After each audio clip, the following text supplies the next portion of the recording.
right. As previously stated, there is not as much for this recap, but the costumes were revealed and intros were made.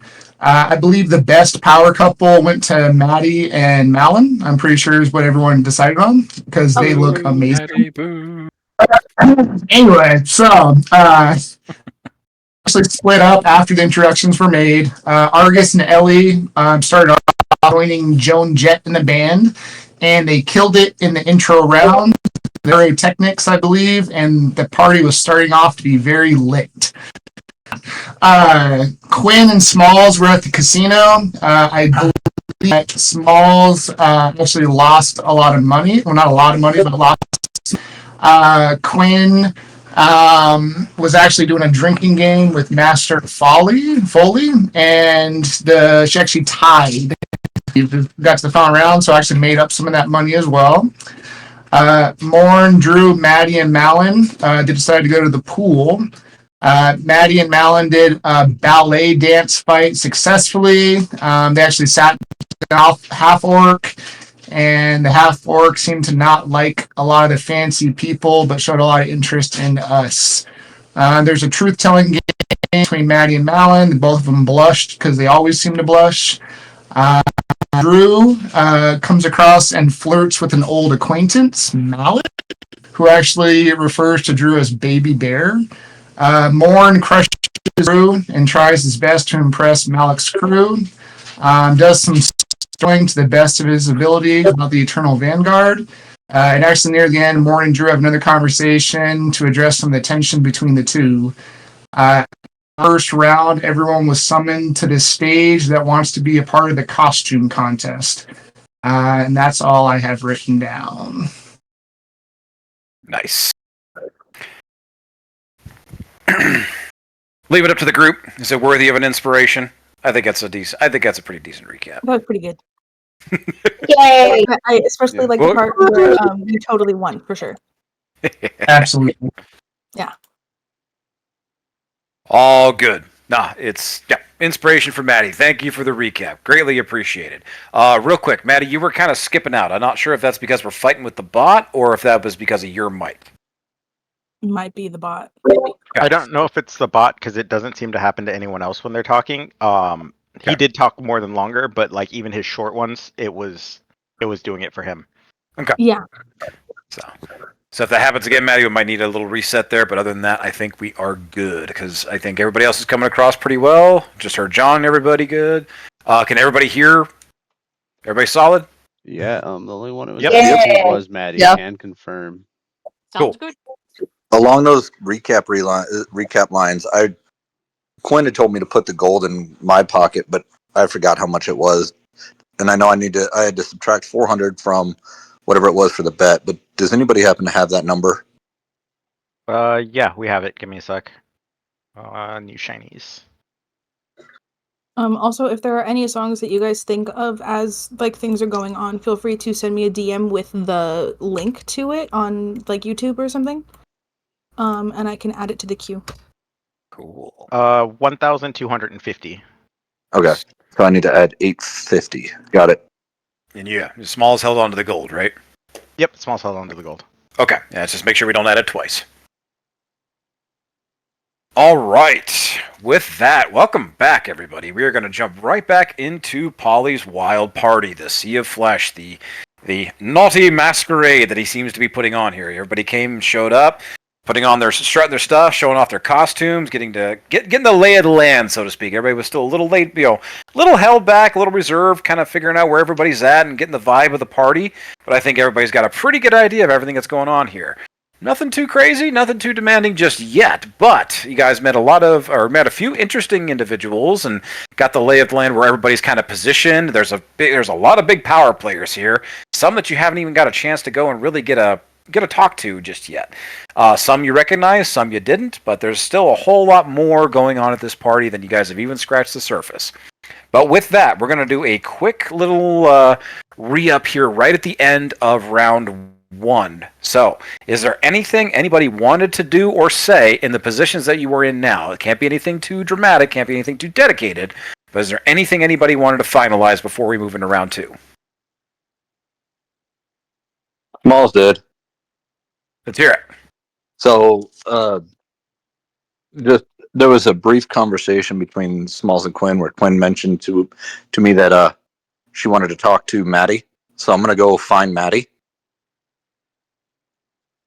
and walk up to Maddie, kind of throw my arm around her shoulder and say, "Hey, Maddie, I need you to do me a favor and have a conversation with Quinn." And I'm gonna kind of just grab him by the shoulder and kind of pull him towards her. Whoa. Why? I need you to do this for me as a friend. She just needs to talk. I've got to get up on stage. Please, just give her 5 minutes. Friend Maddie, are you going to introduce your friend, your handsome hunka of a friend here? The orc says to you. Yeah. Forgive me for being rude. This is my friend Smalls, and Smalls. This is actually, I don't think you ever gave us your name. I didn't. He did not. Starts with a B though. Do you know that? If we're being honest. Smalls will turn to face him, just looking square up, put his hand out to shake it. Smalls. Pleasure, Smalls. You friends And you or are? co-workers? What's the deal going on here? Well, I'm sorry, I didn't catch your name. I haven't given it. Well, you're asking for a lot of information for somebody that won't even give a name. Not asking for anything. If you don't want to tell me, you don't have to.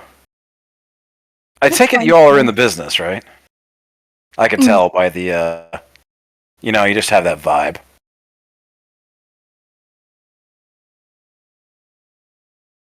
Smalls will just kind of leave it there and look at Maddie. You willing to entertain that conversation for me, man? Yeah, of course. I'll go see her. Only need you for a couple of minutes, and you can get back to your party. And I appreciate it. Cheers, friend Maddie. We'll talk later, I'm sure. I give him a head nod and I follow Smalls. Don't worry, I'll keep your friend entertained here in the meantime. Ooh.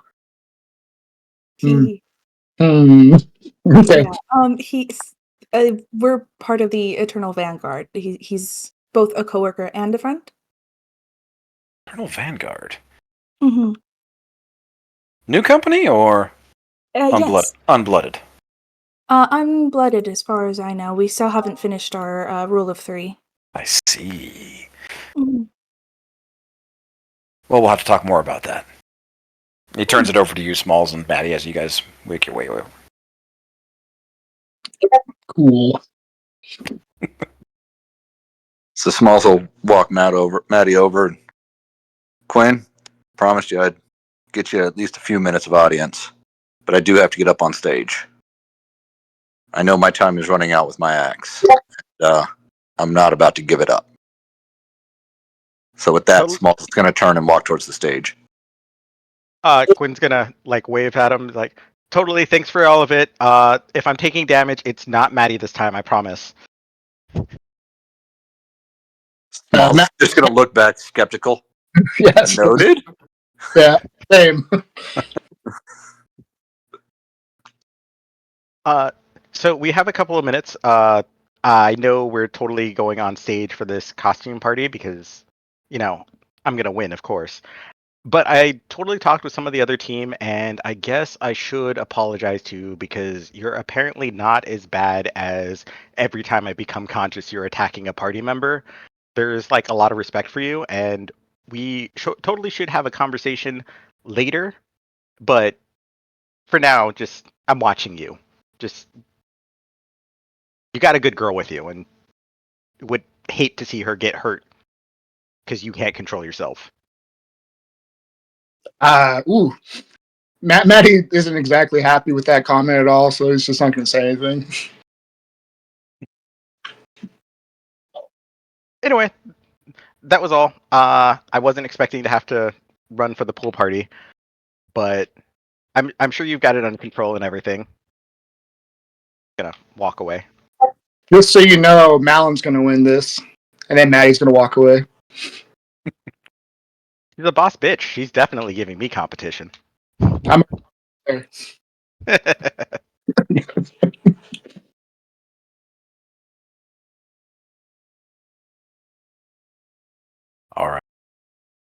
Any other final thoughts, comments, anything going on? Anybody's like kind of finalizing with where they're at? There was the announcement that just echoed across, like, come one, come all, everybody come over and join the costume contest. There's whispers, and everybody's kind of making their way towards the dance hall where this is supposedly going to take place.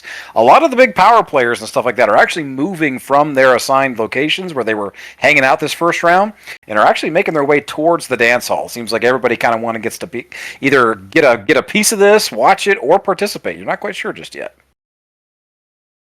So do we need to state, like, Ellie wants to do the competition and just hang out in the dance hall since everyone else she's coming? Okay. Is there anything anybody wants to finalize here in round 1 before we move into round 2? Okay. Then let's move into round 2 of the evening. The band is still going. Joan Jett and the Blackhearts are still strumming it up. They actually shift more into this kind of like jazzy dance version of their metal music as it kind of like gets a little bit more lively. Everybody's starting to take to the floor. Drinks are flowing. Drugs are flowing a little bit more. It's like everybody's starting to feel real good and settle in for the evening. But as you all kind of start figuring out where you want to go. So this will be round 2. Looks like the costume competition is going to take place in the dance hall with where the band and everything is at. Like I said, a few key power players are starting to move away from their assigned areas and make their way towards the club. Who all wants to go where and do what? And no, I don't hear the bot. Okay.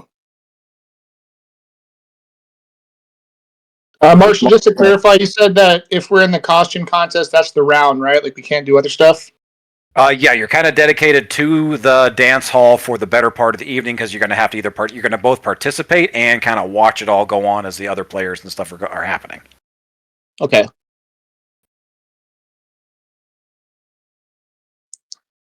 So that's where Ellie's staying. And she wants to do the contest. All right, Ellie is going to stay in the... Okay, let's go through the group then. As you know, we're still trying to figure out the bot here. So first and foremost, who's helping the band? Smalls, I assume you are. Smalls is. Okay, who is the secondary who's going to help out the band? You guys can have more than one person helping the band. Me. Or more than 2 people. It has to be 2 people minimum, but you can have more than 2. Warren's on stage. Warren wants In to the say? backstage. Okay, Warren is going to participate. Argus, are you also helping with the band, or is there something else you want to go do? Perchance, does the kitchen need help, actually? You have no idea where the kitchen's at. That's fair. I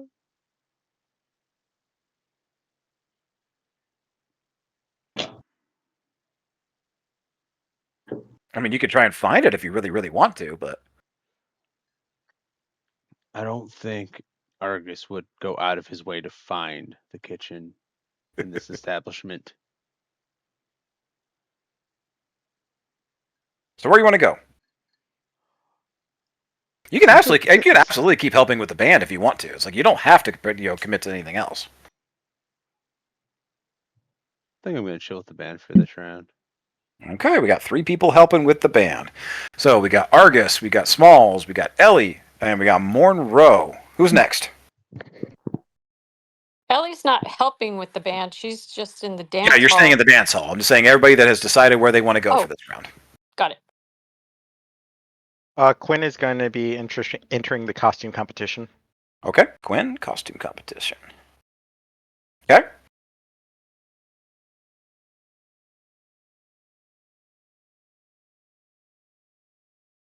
Malin, Drew, need everybody here. Maddie? Oh, sorry. What is our orc friend doing? Is he also going to be heading over there? Seems to be kind of making his way over there, and he kind of like beckons to you. Is like, are you gonna join in the festivities? I'll go with him. Ah, here, and he actually like puts his arm out, like takes you around the shoulder, and like starts leading you that way. Do you accept him? Yeah. Okay. Maddie, roll me a perception real quick. And Maddie, where are you going? Are you participating in the costume contest? Are you going somewhere else? I am also doing the costume contest. Perception? Yeah, roll me a perception real quick. So Maddie, costume. Malin. Drew, what are you up to? I'm gonna head over to the costume contest. I don't want to enter though. You don't enter? You just want to hang out?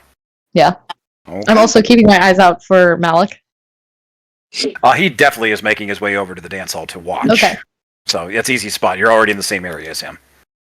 His crew is not following, but he seems to be going kind of by himself. Okay. 22. You definitely clock that your new half orc friend walking in with Malin kind of like his arm draped around her, and he's kind of like pointing out certain things, and seems to be kind of like introducing her to certain aspects, like pointing out key power players and little certain names. You can't hear him from this distance, obviously, but definitely getting close and chummy. Noted. Okay. Right, and with that, is that everybody? Argus, Smalls, Mordenroad, Drew, Ellie, Quinn, Maddie, Malin. I'm not missing anybody, am I? Nope. All right. Have we figured out the bot? I don't know why it's not playing because it says that it is. I just don't know why we can't hear it. I'm looking at my right clicks real quick. So just real quick above the table, it says I don't have it blocked or anything.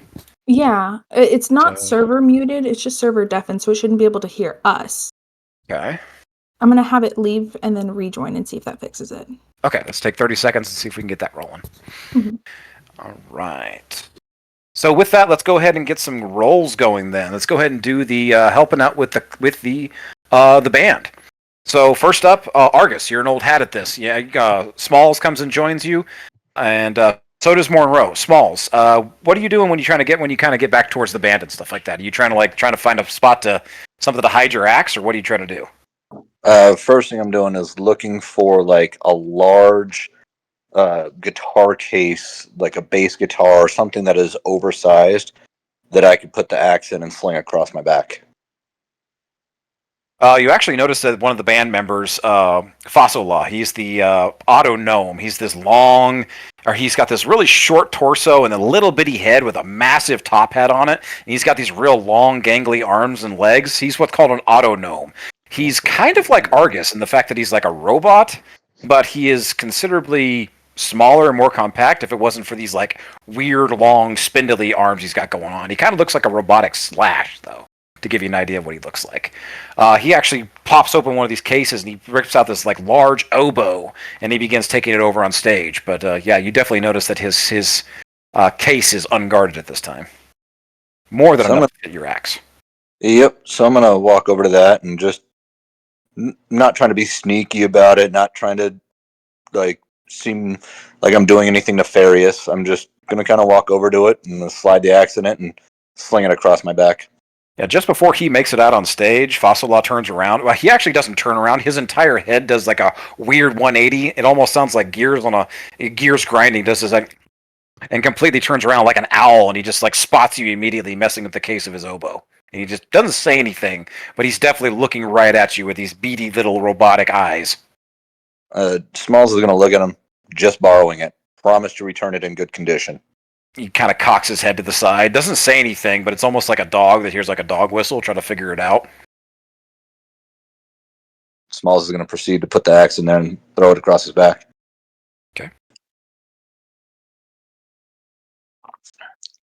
He kind of like tilts his head back, does another number, and then immediately does another 180. Still doesn't say another thing, but his head turns right side around, and he walks back on stage very hastily this time.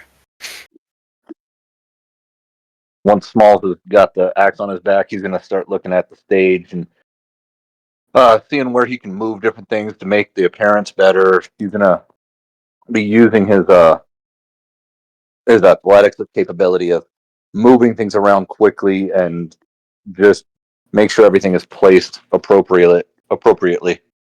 Using athletics to kind of do your thing, and Yep.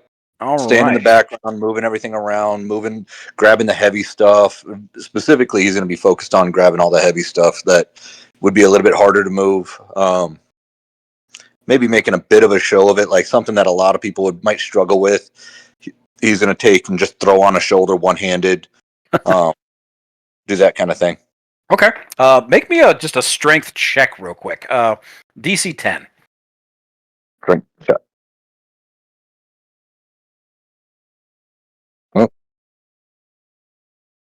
Meets it. You got a 10? Yep. Beautiful. Yeah, no problem. You're hoisting everything up. You are making all of the other roadies for even all the other bands and stuff that are participating here looking like they are just wet noodles. Go ahead and roll me your athletics check then with advantage. Well, thank God for that advantage. 18. 18. Beautiful. All right. You've got 18. And you are making a show of this thing. You are working the amps and moving boxes, moving displays, setting up the stage, everything that's going on here. Anything and everything that anybody calls out, you are immediately Johnny on the spot. And just poof, moving it in place. Beautiful. Honestly, Monica, don't worry about the bot. If we're having this much trouble with it, we might fiddle with it more at break, but for right now, I think we're okay. Okay. The bummer, but if it's not going to cooperate, let's not waste any more time on it. All right. With that, Smalls rolls an 18. You got two other group mates here that are helping you. Who wants to go for next, Argus or Monroe? Me. Monroe, bring it. What are you doing to help out? I'm gonna prestidigitate 2 little marbles like it's a rave, and Mord's gonna do a big performance of like hyping up the crowd and the band and like, all right, guys, Okay. check this out. Roll me an Arcana, DC 10. Let's see if you can get an advantage here. And it's gonna look clumsy like this. Like, I'm sorry, what did you want me to roll? Arcana, DC 10. See if you can get an advantage on this performance check. I know. You are not that magically inclined. No. I'm performance, no! Damn it, it's a 5 Arcana. With my clumsy rave dances. All right. Yeah, I'm gonna say you didn't lose by more than 5, so you can go ahead and roll this straight. So go ahead and roll your performance. Even with my prestige. Yeah, your presentation was trying to get yourself advantage of the performance check, but you didn't meet Not the Nat 20? For how much? 29! Jesus! Nice! Oh, yes! It's working! What started out as this like weird, clumsy, emo goth display of like playing with these lights, all of a sudden the music starts flowing through you, and you just get this like weird, crazy, artistic inspiration of expression, and it just immediately evolves out into the crowd, and dozens upon dozens start following along with your moves. A couple of people with their own like prestidigitation and magic start crunching their own like little balls of light and their own little dancing marbles, and immediately like all this crowd starts following along. This goes Beautiful. well. Okay. Let's go. I'm gonna command Quaddle to get close to me, still covered in armor of Agathis, and then use flaming hands above Quaddle to cause a large refraction. Okay.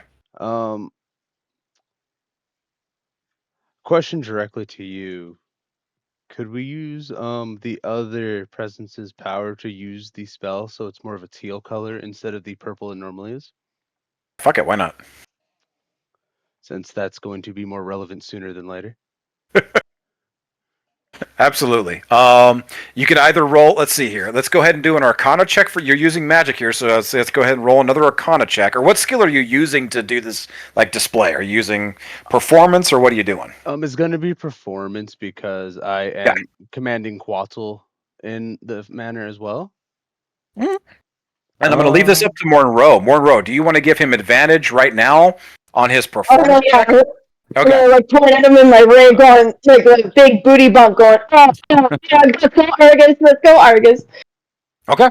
With that, Argus, go ahead and roll your performance with advantage. Not going to even make you do the Arcana check. You're feeding off of Monroe's energy right now. So I'm rolling performance at advantage. So 19. We're going to take a 19. 19. Damn. 19 plus 18 plus 29. I don't even want to do the math in my head right now, but yeah, I'd say you definitely beat the 50. Just a second. Oh man. With this like crazy 66. display of 66. 66. Yeah, I would say you definitely beat the 50. Crowd goes insane with your guys' where you guys' band is playing, Joan Jett and the Blackhearts. hugest gathering of the crowd. Everybody is just vibing and enjoying and just getting down with Warren Rose. Weird. It now is like the dance of the night. Is like if you could almost do a TikTok craze type thing. That is what Monroe is pulling off now with assisting and with everybody else's assistance right now. Everybody is all about Joan Jett and the Blackhearts this round. Yeah, I'm Beautiful. gonna give the band a thumbs up. Beautiful. Oh, Joan is like ecstatic. Like she is immediately strumming away. Her vocals are just on point. She is hitting every single note. They are just pure vibing right now. The band, as quiet as they are, starts really getting more and more into it. Yeah, they are locking eyes with you and smiling your direction. They are just you've got them on your side right now. Beautiful. Right. With that, that is 2 rounds of rousing success for the band performance. So, we'll get in more and more to that as we close out the evening. But you guys are just killing it with the band right now. Oop, dropping my dice everywhere. Okay. All of a sudden, yep. All of a sudden, the lights from the band start to kind of dim as if somebody is almost forcibly dimming them. The band almost like starts to get a little bit quieter. And it's almost like somebody is quieting all of the bands and all of the music playing. And all of a sudden, all of attention turns to the center dance platform at the center of this dance hall. And this very artificially Chad looking individual, this bulky, overly Botoxed human being, this very Vince McMahon looking human person, takes the center stage and turns his back to all of the bands. As the platform, immediately all of the crowd begins to disperse and starts clearing away from the center stage. And then the platform begins to raise up above the crowd. And there's this sudden display of pyrotechnics and this grand drumming, this up and up and up. And all of a sudden, he puts his hand to his face. It's almost like he's holding a magical microphone. And you hear in this loud, booming, announcer's-like voice, "Ladies and gentlemen." And there's a pause for just an awkward half second before all of a sudden the crowd erupts into this this goofy, awkward laughter.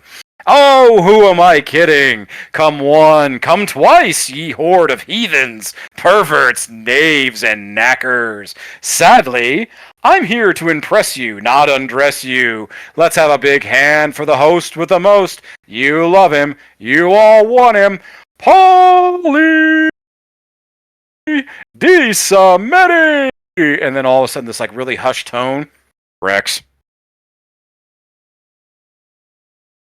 As the crowd begins to uproar and everybody turns over and looks over to this VIP section, this elevated platform, Paulie has taken his guest of honor position up here, and he's sitting next to another individual that one of you clocked in the previous episode that looks strikingly similar to them. He's a little bit more rugged, he's got some scars on his face, and he has this strange looking black dog fox thing that's sitting next to him.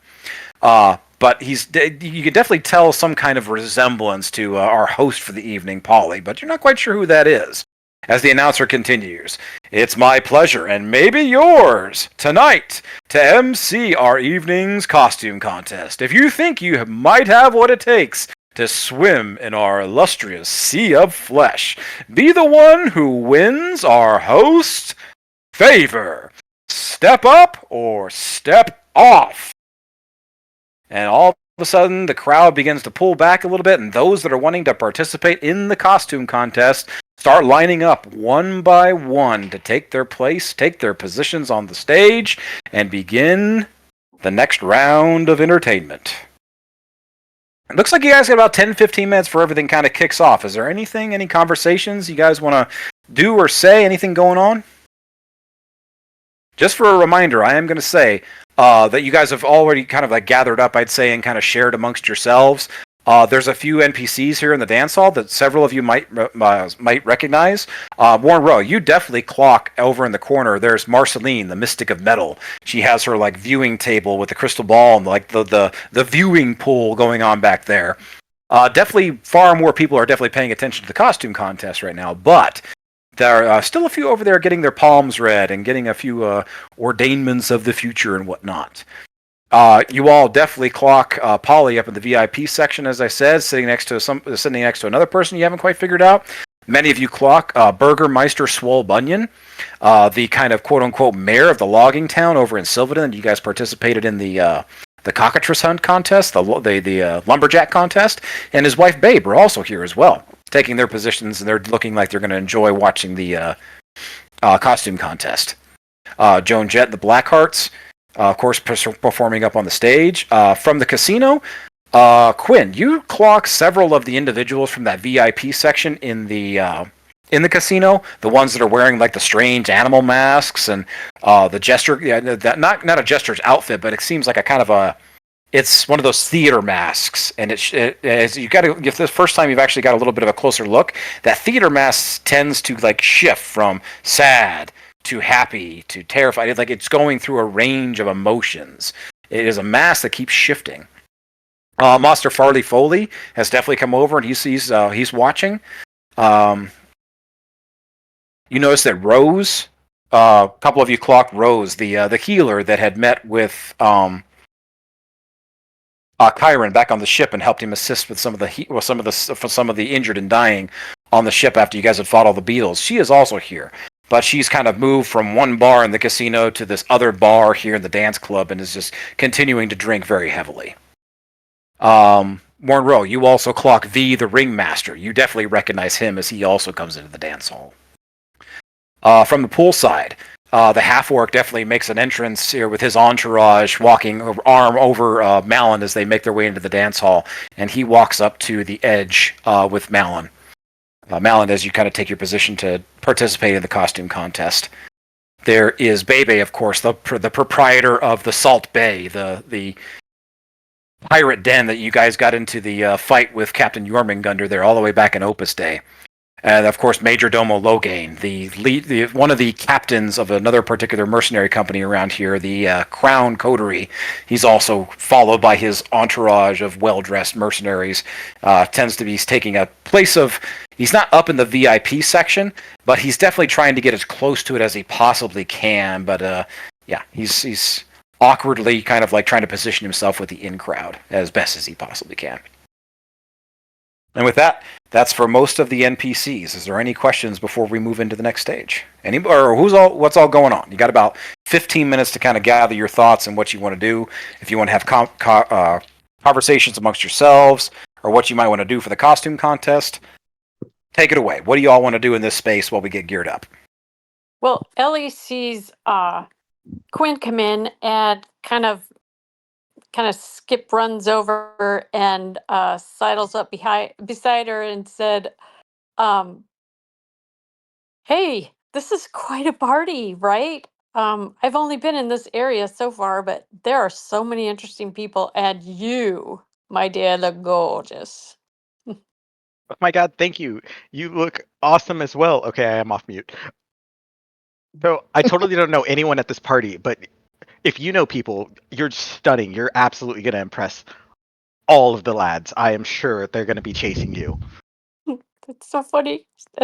Ellie does a giggle, and it's like, it's just fun doing a contest. I mean, I have nothing at stake. It's just funny. So, yeah, I'm glad to see you, though, because I've been kind of alone. I've been talking to Chiron,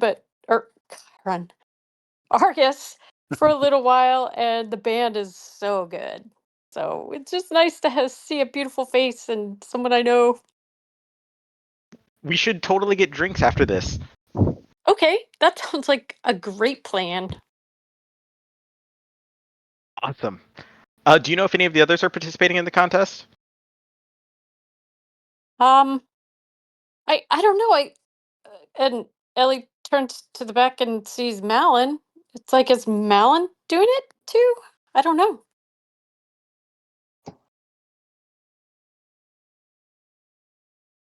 Malin? Just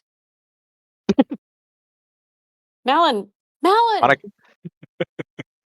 And Ellie jumps up and down, waving. Are you doing the contest? I think. Cool. You look great. You look so great. Thank you. Oh, we're totally going to win this. There's not anyone who stands a chance against us bosses. Well, yeah. I'm gonna Everyone be said like, the "Oh, this bitches. is, Yeah, we got this. a new friend We're B Mhm. until further notice. This is B. Oh, B, hi. this is Ellie and Quinn, also part of the Eternal Vanguard. Ladies. Yeah, and Oh. Ellie just kind of quickly curtsies. How are you? This is so fun. How formal. It Oh. was a quick. So is it be like Buddy or be like Bubba? Or maybe it's be like bees. Whichever you prefer. I think I like you. Most people do. It's very nice to meet you. You too. Ellie, right? Yes, yes. You probably do a little bit better if you just let your hair down, so to speak. You know, these folks here are definitely not. They spend their entire lives living in this like weird cage of high society and manners, and you know, saying one thing to one person's face and then completely stabbing them in the back, metaphorically. Well, sometimes metaphorically. The next. So, in this crowd, just let yourself go. You're gonna get Oh, much farther. so what do you think of this? And Ellie prestidigitates yellow and red flames in her hair. So anytime it moves, it looks like these flames are moving. What do you think? So much better. Thank you. Ooh, that's nice. It goes really well with your outfit too. Oh, I Thanks. love what you can do with your hair. Thank Mhm. you. Just thought it would be fun. Hmm. Let it down. He said it. I'm doing it. Thank you, B. Ladies, I'm going to take my leave, so best of luck in the contest. I will see probably at least one of you later. Enjoy. Sure. Mhm. And his little shimmying and shaking of his belly dancers and his entourage quickly follow him. Like, imagine the whole like Zoolander thing where he has like the entourage of people. He just kind of quickly follow behind him as he moves to another end of the dance hall. So Ellie leans over to Mal and says, "Are those belly dancers?" Yes, I actually danced with them. That's how I got Fun. his attention. It was actually really fun. I didn't Oh, know I'd I love to could do do that. Oh my god, I wish I could dance. I have 2 left feet. Maybe we can practice. That'd be cool. It would be fun. So I'm where's everybody absolutely else? down. What are they all up to? Quinn's gonna look around. She's gonna see Drew. Drew! Drew, sweetie! Oh, yeah, I'll go over. I was gonna go talk to Rose, but yeah, I'll go over to Quinn. Quinn's gonna grab your arm and pull you closer and be like, you're totally joining us, right? You look absolutely amazing. Amazing. Oh, thanks. Thanks, ladies. No, I wasn't planning to. I was just gonna watch. Oh, somebody who likes to be in the back. I get it. I get it. Your Well, outfit, your outfit looks amazing. thank you. Thanks. Did you do make look it really good. yourself? Oh, Sorry. the dress was a gift from someone I used to work with, and yeah, I helped design the bathing suit part. Nice. Thank you. It's stunning. You look fabulous, darling. Thanks, Ellie. You look good. Quinn, I like your hair. Yeah, that Thank you. bubblegum pink. Yeah, the pink's Thank good you. on you. Oh, my goddess makes me dye it, but I figure, nobody knows who I am. Right. She's gonna lean in real close to Drew and be like, I need a favor. When I give you the signal, I just need you to wave back and nod. Okay. Hmm. Will I know the signal? You'll figure it out. It'll be fine. It's a lot of faith in me, Quinn. That's okay. Also, by the way, Drew is on his second drink. It's okay. You'll be perfect. People will barely even know it's you. Nobody knows who I am here, Quinn. Well, that's not true. I saw you talking with somebody else earlier. Oh. At least one person knows who you are. You should probably meet him at some point. Okay. Malin. I mean, whenever. I'm really not doing much. Who is that orc, by the way? Oh, a new friend. I'm calling him B because that's all I know. His name starts with a B, and that's it. A new friend, huh? Mhm. Yeah. Very interesting person. Mhm. Reminds me a lot of you if you had just a little bit more confidence in yourself. Okay. What's Maddie think of your new friend? Well, Maddie and I both were, we danced and then started talking with him. It was very nice, but then Maddie got pulled away by Smalls, and now I don't know where he's at. I'm sure he'll find you. Are you both doing the costume contest? I was thinking we were going to, but I don't know where he's at, and I feel like because we kind of match, it'd make more sense if we went up together. Yeah, But he's kind of missing right now, so. I'm sure he'll find you. You both look real good. Thank you. Do you want to introduce me to your friends right now or after the contest? Marshall? Should I introduce Malin to Mal right now or after the contest? Probably after the contest. Kind of looks like everything's kind of Cool. gearing up to kick off. And you don't actually clock him right in your immediate vicinity, by the way. There's a big crowd gathered here.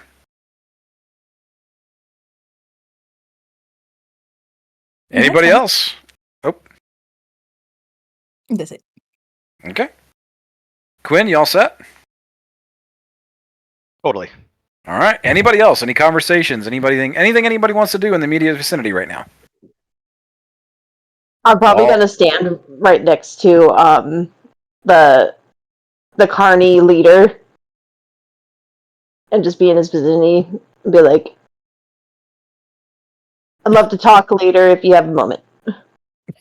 He kind of just gives you this like little awkward look. Like, roll me an insight real quick, Okay. because you're working the crowd. So I'd say you're not stuck to the stage. You're kind of doing your whole like marble I'm dance going, thing. as I'm like, hey, you, I want to talk later.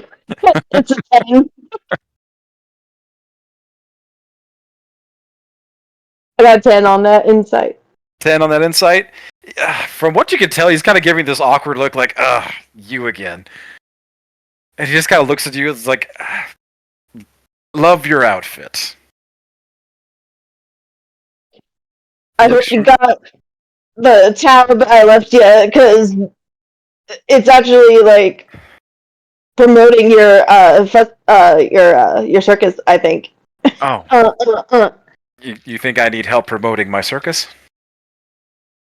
No, I just admire your work, and I am sorry that You admire my work, so you stole from me. And then you make the assumption that my circus is in so desperate need of advertisement that you have to come here and save my failing wares. Is that it? No, it's a gesture of I like your work, and you're a cool skater, and I feel bad for taking your Calm down, my young friend. I'm giving you a hard time. Oh. Look, I appreciate the thought. Look, obviously the crowd loves you. You are doing quite the display here, and regardless of our circumstances of our meeting, I do find it a little fortuitous that we have met again. Obviously, you have a knack for this kind of work, crowd work, so perhaps we should talk. But for right now, I would like to enjoy the coming contest. So how about you find me here in a little bit, and we'll have a conversation. You bet, boss. And I shall twerk away. You're still rolling off that nat 20, so I'm not gonna. It's a perfect, like, awkward, goofy twerk as you just dance back into the crowd and vanish into a sea of dancing. Yeah. Okay. Yes, imagining the backward twerk, so am I. All That's right. an awkward backward twerk. Anybody else? Any other conversations? All right. Going once, going twice. moving into the costume contest. The very Vince McMahon announcer once again comes up and starts explaining the rules of the contest. So, anybody is allowed to participate as long as you are actually in full-on costume, okay? And for everybody that is participating here, that seems to be everybody. So, players, you are permitted. Here's what's going to happen. When you come up, you are either choosing to roll a performance, persuasion, intimidation, any of the charisma checks, or charisma skills, sleight of hand, acrobatics, or athletics, any of the physical abilities. That is your base for the display and the description of your struts, how you're going to come out here and vocalize yourself or show yourself off. How are you going to win this crowd over with not only yourself, like with your costume, with what you're wearing, but with yourself, your personality, your razzle dazzle? How are you going to win them over? That is the base. You have to choose one of those 6. You then have 3 opportunities, which all add a d4, to improve your overall score using the following, but you'll need to describe how you're using them. So, be creative. You can use, in addition to what the ones I already described, 1 ability, 1 spell, and 1 additional skill. So, everybody take like a couple of minutes to go through your character sheets now and decide if you're participating in the contest here. Ellie, Quinn, Maddie, and Malin. 1 additional ability, 1 additional spell, and 1 additional skill. If you don't have one, that's perfectly fine. You just can't add it to it. This is an opportunity to add to your overall score by using a d4 by describing how you're going to use that skill. Does that make sense? Or ability, spell, or skill. Does that all make sense? We can use one of each, though, correct? Yes, you can use up to 1 of each. So basically, you're adding a d4 for an ability check, a d4 for a spell, and a d4 for an additional skill.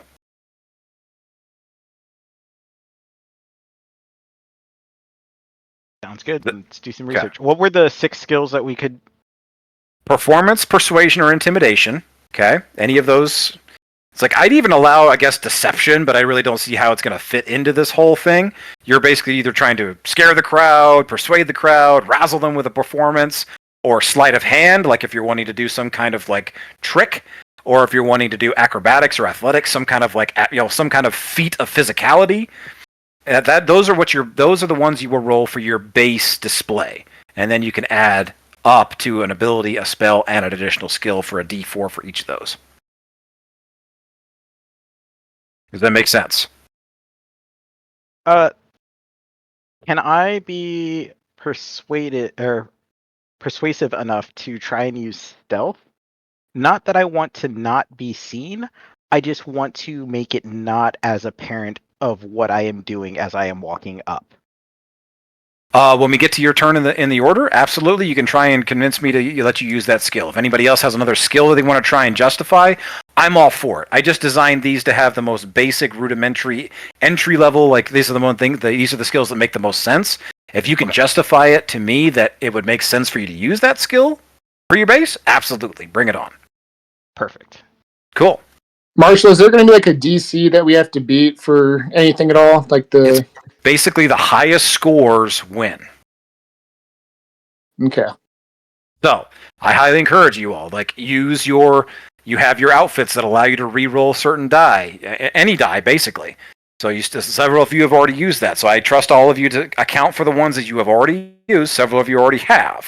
Keep track of those, but you can still use those here. There's no limit on how many on where you use those. Like if you use it once and it still doesn't give you a roll that you like, and you have an additional roll left over, you can absolutely use it again. You don't have to wait to use it.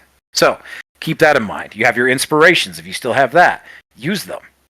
So that is where we're at. And I forget, for inspiration, do we have to do it before the roll so we get advantage with it, or can we just re-roll a dice? You can choose to re-roll the dice. Okay, thank you. Mm-hmm. Okay. Any questions about the mechanics or the rules of the costume contest? All right. Two individuals actually come up and take side by side. One is this like stunningly beautiful, like slim-framed half-elven woman, and she's wearing the most like thinly veiled, like I guess you could say, like silk kind of like dress type thing. I mean, everything's on full display here. But walks up, and the announcer puts a hand out to the right, and then to his left walks up this like huge, like strapping, sorry, what did I put down? Goliath of an individual, kind of like Smalls, but they are wearing like this like strange leather ensemble that has like straps, and it has like a real bondage BDSM type look to it. And he holds his hand out to the left, and he says, "Our third and second prizes for the evening." And he snaps his fingers, and their clothes immediately shift into something else. The see-through gown immediately turns into this like beautiful, elegant, like evening wear with like flowing silk and like these all these like delicate like metallic ensembles. It's like something like she'd be wearing to a wedding or some kind of like high royalty ball gown type thing. And the individual wearing the Goliath wearing the BDSM outfit immediately morphs into like this like magnificent three-piece suit with a vest and an overcoat, long penguin-like tassels hanging off the back coat, magnificent shoes, the whole thing. He's got like this little buttoned-up, magnificent business look like display. And then he snaps his fingers again, and they go back to exactly what they were looking like that before. So you all get the impression that the people wearing the outfits are not the prize, but you also get the impression that that's not off the table.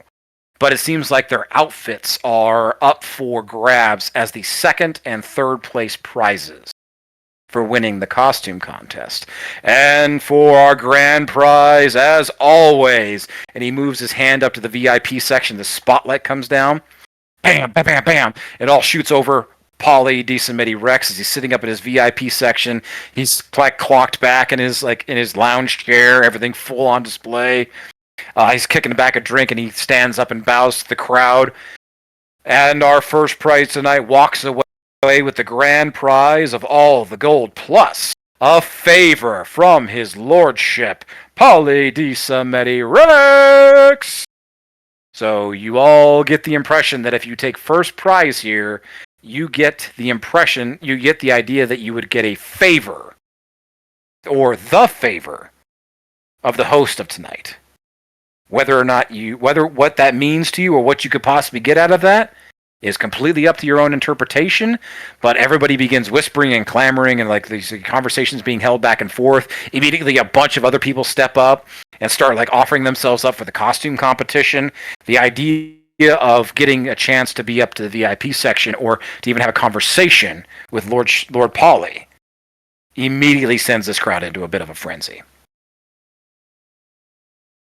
Any questions? Going once. Going twice. Let's kick it off.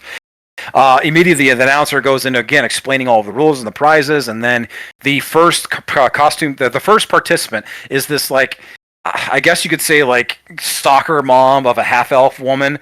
She's kind of got this weird, frumpy outfit thing going on, like she kind of put it all together. It's very elegant looking, very expensive looking, but she also looks like she's had she pre-gamed before she came to this thing, and she has been kicking them back hard ever since she got to this party. And she immediately like stumbles up these stairs almost like she's walking like an animal, like hand over foot, and she's like climbing up these stairs and immediately gets up to the top of the stage fast, and immediately slips and goes face first right into the feet of the announcer and is knocked out completely cold. Well, let's kick the party off right. Kick out the jams, and he immediately puts his foot out, puts it on her side, and shoves her off of the stage. And her body goes limply falling about 6-7 feet, bam, to the crowd below. Well, I don't know how anybody's possibly going to follow that display, but who wants to go next?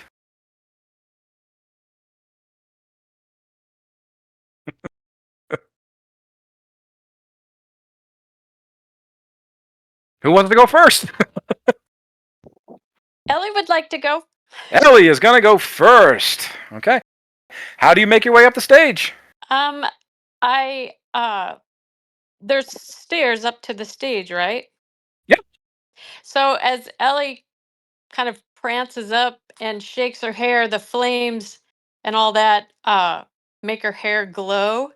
And so she gets up on the stage, and so I need to roll first. Honey, Persuasion? come on over here first. Come on over here. The announcer like beckons you over. So Ellie walks over and just kind of does a little curtsy. Oh, gross. Not off to a good start. And the crowd kind of giggles a little bit. Darling, how about you introduce yourself to all these fine individuals? And he kind of gives this like weird side eye to the rest of the crowd as everybody kind of like giggles a little bit. Hello, my name is Ellie, and I'm just excited to be here. Of course you are, honey. Where are you from? Where are you from? Everywhere, nowhere. How exciting. How exotic. Everywhere and nowhere all at once. Well, Ellie, you've certainly grabbed our attention. How about let's see if you can keep it? And immediately sets you off to the center of the stage. What are you doing? As he points to the center of the stage, Ellie's hands go up and she pirouettes. And as she does, her skirt flies up, and you can tell she has on a little bikini thong. And so she kind of bows to the crowd and kicks up her foot. And from Gambit style, from her foot, her cards go flying up in an arc, and she catches them in her hand. She puts them in her hand. She turns around and lifts up her skirt, displaying her beautiful glutes, and turns around and just puts her hand on her mouth, like, yep. Are you rolling sleight of hand or performance?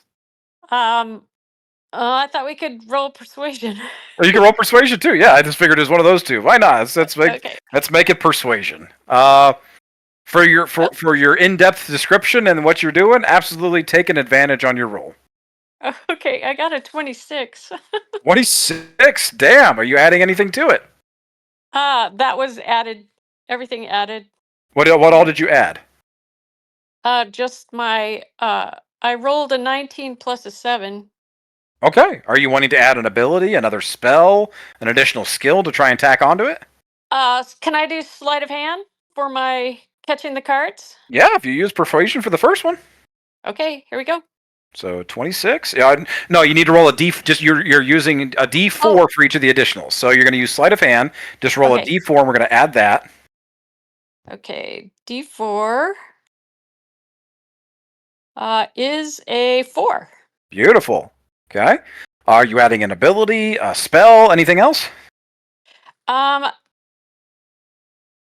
guess my spell would just be well, I want to do absorb elements, so technically she would like to wrap her hand around her head, and the fire's in her hand, and she puts it in her mouth and swallows it. Good. So that would be my spell. Let's listen to the crowd. What does the crowd say? Does the crowd accept it? D4 for absorb elements, eating fire. I'm asking the group actually when I do this. Oh. Totally down. Yeah. All right, we got. Go ahead. Add another D4. That was a 2. 2. All right. You are up to a total of 32 right now. Yay! All right. Is there anything else you do before you leave the stage? Yes, she looks at the crowd, blows a big, huge kiss, and shakes her shoulders like a Charo type thing, so that her shoulders go and her boobs kind of do a little cha-cha, and she walks off. You definitely gathered like a gaggle of like onlookers and stuff as you come down off the stage. A little group is definitely gathered around wanting to like admire your outfit and take a look at your hair. It's like you've definitely garnered a bit of a following here. Yay! Beautiful. Next participant up is a kind of like a little like a gnomish individual. Nothing too particularly fabulous about them. They come up and they put a display on with their shorts and they try and do a little dance. It's nothing too crazy. All in all, they rolled about a 14 altogether, but definitely nothing comparing to the 32 that Ellie has truly kicked this thing off with. Who's next? I'll try. Okay. Okay, so I'm gonna walk up the steps, and do kind of like a little smile. Actually, I want to use acrobatics. So would I be able to do kind of like a flip onto the stage? Hell yes, bring it on. Okay. Okay, so you're gonna do the flip. It's like let's go through the entire like display here. We'll decide if we get an advantage or not here. So what do you want to do? So You're doing a flip onto the stage. a flip onto the stage towards the center, and then using my telekinetic movement, launching myself up 30 feet in the air. Okay. Doing Ability. my what's it called? Hold on. My psionic burst with my that I usually use for my weapon to kind of like boost me into the air a little bit more. And then using Manta Glide to do kind of like little spins as I float back down. Beautiful. Okay. So we're putting on a serious acrobatics display here. So real quick, while you're trying to get up onto the stage, you are essentially trying to flip like 6-7 feet up into the air on top of the stage. So roll me an athletics or an acrobatics real quick. This isn't your performance roll, but roll me an acrobatics just to get up onto the stage without stumbling. It's going to be a DC. We'll make it the total height of the stage, DC 8. Okay, I rolled it's a 19 total with my acrobatics. No problem. So you make it up on the stage, and let's go ahead and roll your acrobatics with advantage for your whole presentation. Cool. And go ahead and add a D4 for your ability after that, because you're using your telekinetic movement. Okay, that is a 19 plus the 4, right? So No, you can roll so you can go ahead and roll an entirely new. Your acrobatics was just to get up on the stage. So roll another one at advantage for your actual performance. Okay. Okay, that is an 18 on the die plus 4 for my acrobatics. Okay, so 22. Nice. Uh-huh. Go ahead and roll a D4 for your telekinetic ability that you're adding to that. That's a 4. Beautiful. 6. What else you got? Spells, additional skills. You want to use anything else? Would it technically be 2 different things? Because one is the telekinetic movement, and then the other one is that's an ability, not a spell. Oh, right. Can I use disguise self to kind of make my carapace change color shift as I spin? Ooh, I like that. Yes, you absolutely can. Okay. So that's another D4, right? Yep, another D4. That's another 4. Beautiful. Okay. And I think that would be it. All right. In this magnificent display of acrobatics and the most elegant of movements, and you have this ooh and ah, and it's everybody is you are rhythmically dancing with the illusionary dancers, of course, that are actually moving throughout this dance hall and taking what you kind of just learned from the belly dancers with the half-orcs entourage over there. You incorporate some of those movements as well, and you definitely get some of that group. You clock them on the back far right over there, watching and cheering you on, ooh, and they all start kind of shimmying all of their coins and jangles your direction as well. Beautiful. And with that, you come to a grand total of 30 for your display. Not too shabby. Cool. Okay. As she walks off, Ellie claps. That was so good. Beautiful. Several other people start coming up and doing their thing. Nobody is getting even remotely close to these displays though that you guys are putting on. Beautiful, beautiful, beautiful. Who is next? I think that's Quinn. Quinn is up. All right, so my bid is to play for stealth on going up, because the idea is Quinn is going to walk up as sultry as possible, but also without making any sound. So you don't hear her footsteps. You don't hear, you can't even hear her breath. You just watch her almost glide up the steps towards the stage. As she walks past the announcer, if they try and speak to her, she's just going to hold her finger to her lips. She's not going to actually shush them. She's just going to let them know that she doesn't want any sound. She's going to walk towards the center of the stage. When she reaches the center of the stage, she's going to hold up her hand, And as she does, he's going to use divine channel divinity, and she's going to snuff out all of the lights. I believe all mundane light is. Hold on, I have to flip through skills. Eek. So I extinguish all sorts of magical light and mundane light. They're extinguished. Additionally, hostile creatures, but no one's hostile. So I'm just going to extinguish all the lights in the area. Ooh. Okay. And then, for those who can barely see the outline of her, from the edge of her hand that she's holding up, a small black flower, like a lotus, is going to bloom from it.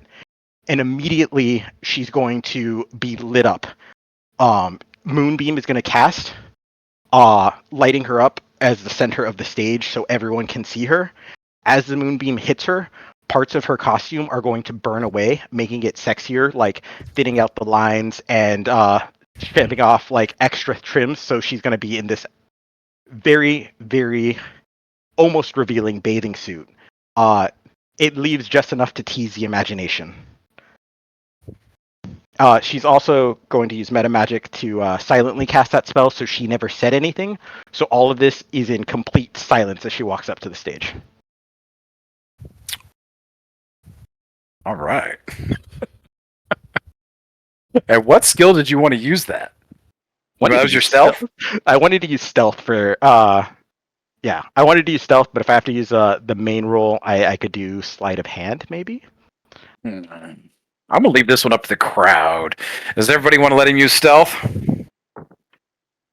I think that's a pretty good display and description. I say let Thunder Tits be stealthy. Yeah. All right. Sure. Let's give us a stealth check with advantage. With advantage. Sweet. That is a 19 plus 5, so 24. 24 off the bat. We're starting off strong.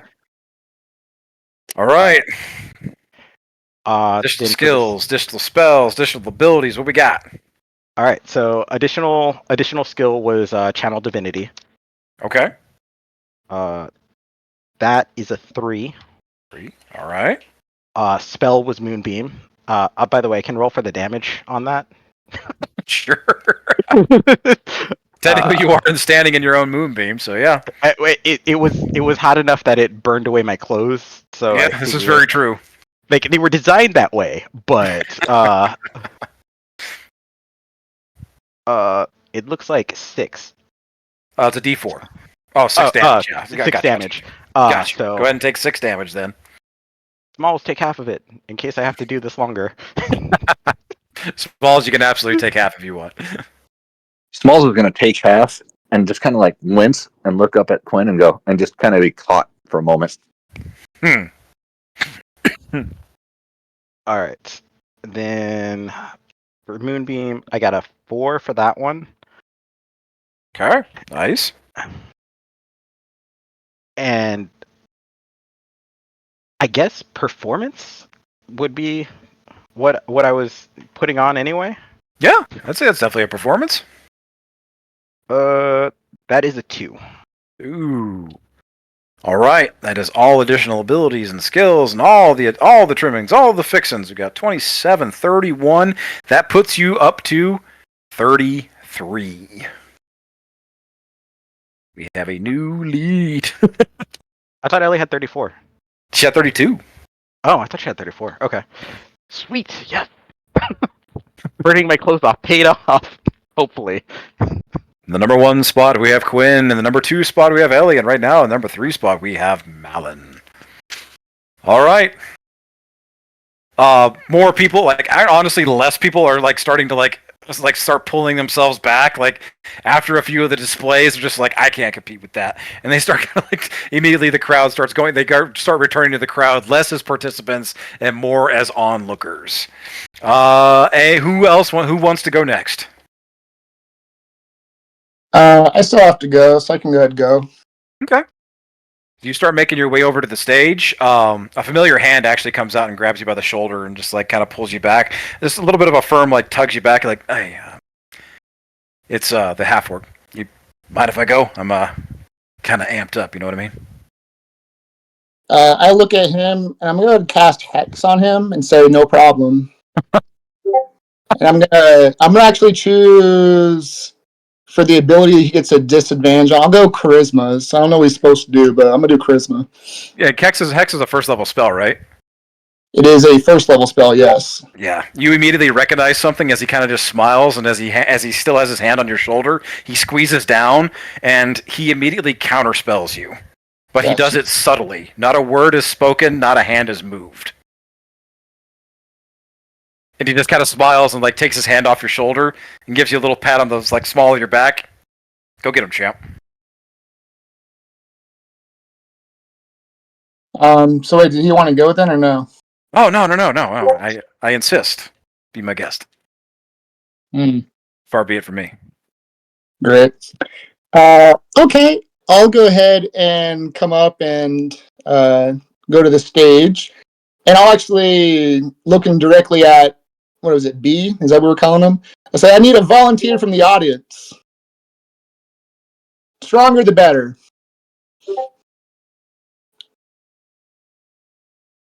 If nobody's speaking up, I'm just gonna point over at the half orc. Oh, sure. Why not? And he immediately comes up on stage with you. Is there anything here, like I don't know, arrow, javelin, something to like hit me with, throw at me? He takes the axe off of his back, the guitar, like the like bladed lute thing that he was playing with earlier, and he just kind of hands that to you. I don't want a big guy. Just whenever you're ready, go ahead and give that a throw at me, okay? Sure. I'll go ahead and step back away from him. And I'd like to use acrobatics for the skill that's going to associate with this when he actually throws it at me. Okay. So, you want him to throw it at you like he's attacking you, or what is it a part of your display? What do you want him to do here? No, I want him to throw at me like an attack. Okay. Let's see here. Where are we at? Just a second. I glance over at Malin while this is going on. I'm He just looks- smiling, he- watching just both of holding- them. Just like, just- this is so cool. Holding his axe and just kind of like, okay. So you just want me to throw it at you there, buddy? You can javelin, axe, whatever you want. Okay. All right. Just a second.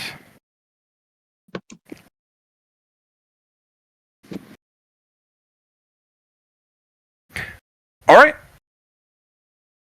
He kind of like grabs it, like flips it up, so flips it back, and he's holding it by the neck of the guitar piece right here, and he's like, "You sure you're ready?" Absolutely. Okay. Here we go. Make me a wisdom saving throw. The DC is 23. God, that's probably gonna not work.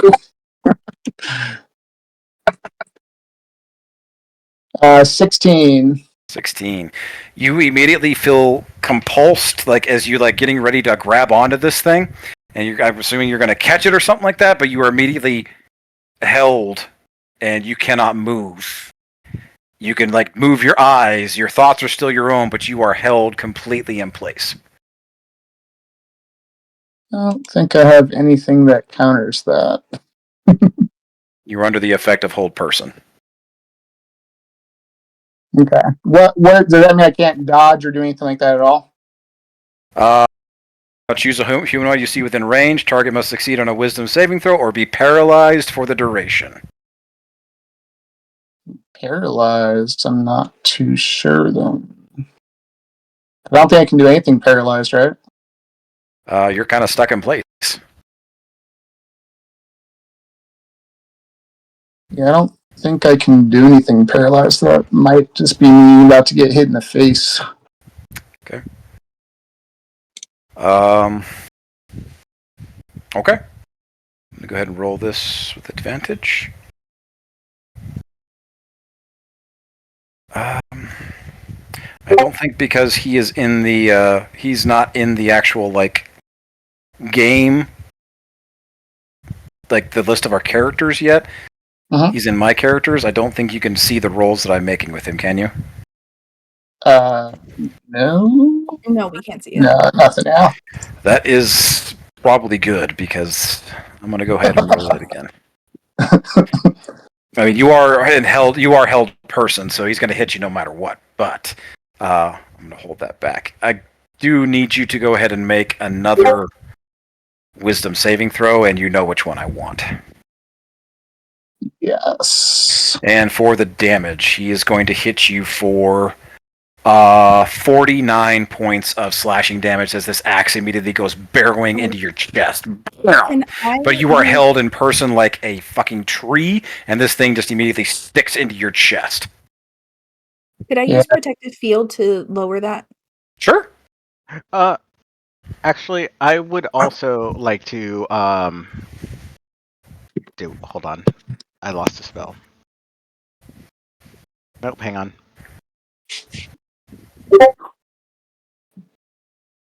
My D8. So I would also like to use Ward of Shadows on Maddie. It will impose disadvantage on an attack roll made against him. Okay. He is held, so he's gonna get hit no matter what. Oh, dang. Okay, that's right. Because he's paralyzed. Technically, like I'm trying to think. I think this is a Baldur's Gate 3 rule, not a D&D rule. That if somebody's in held person, it's an automatic critical hit. But I'm not using that. I think that's a Baldur's Gate 3 rule. The same way as if they're like prone, I believe. Okay. Yeah, it's an advantage on an attack then. So I would have just rolled straight. So I'm going to get rid of the. Yeah. So I'm going to get rid of the. That 20 that I honestly did roll, but I'm not going to. No, we're not going to. Since you're using that spell, we're going to honor that. He rolled straight. He still hits though. I can take off 10 damage. 10, so down to 39 points. 39 damage. I did fail that other wisdom saving throw. You did. Yeah. He still has 2 of his re-rolls, right? Cannot use your rerolls on the wisdom saving throws. Not for the curse. These are rolls that have to happen in the moment. Okay. Maddie. As this axe barrels into your chest, what happens? A lot of frustration, I think. Trying to impress Malin and just all the stress that's been building up now just looks like he's a failure and just embarrassed in front of everybody. That frustration, that embarrassment, that anger. What does it give into?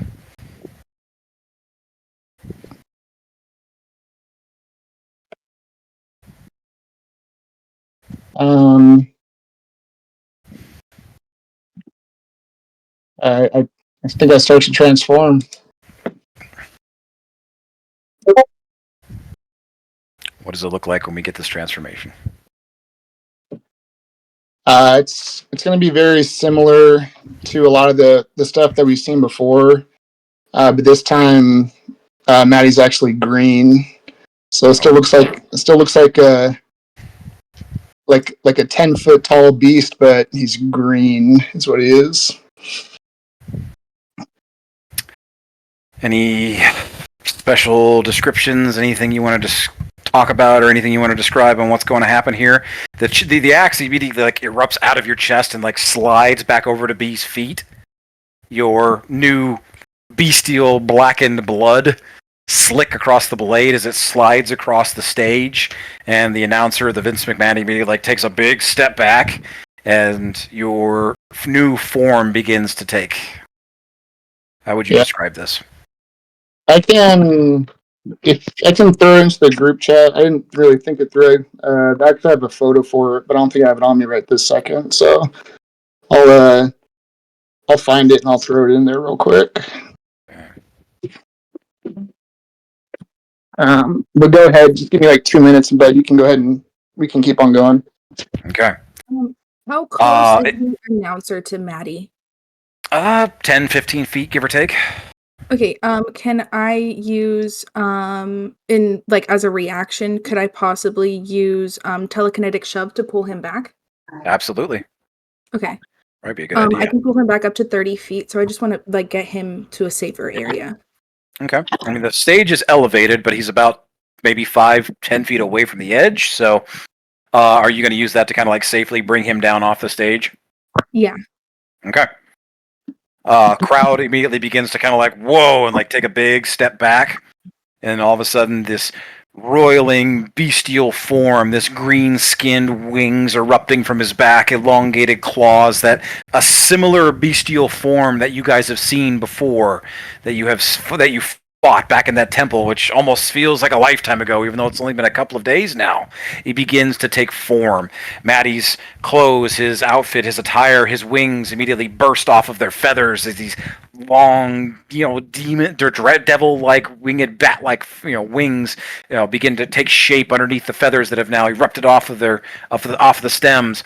His fangs, his claws, he becomes the monster. A new form, a different form. But he immediately takes stage and just lets out this roaring, bestial growl that echoes through the entire chamber of the dance hall. And maybe the crowd begins to some people start to panic, some people start to scream. The band even takes a step back, the music immediately stops. What's everybody doing? I'm gonna make my way towards the stage. Yeah, Ellie's gonna run too. Yeah, I'm also heading over there. Mhm. Anybody else? Oh, sheesh. You saw the image. I'm going to use my fog to see if I can cover as much of the crowd as possible. Okay. Start to cover the crowd. I'm gonna put Anybody else? myself in between me and the crowd. Him and the crowd. I assume it's within 70 foot. Yeah. Because I'll use dash if need be. Okay. To show Quinn off is going. powered step. Quinn is going to use calm emotion on the crowd closest to the exits, and very loudly and firmly say, "Don't push each other. Just get out as quickly as possible." Okay.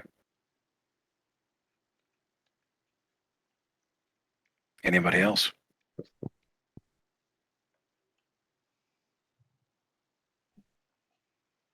Is there any way that I could possibly like fill B in on what's going on?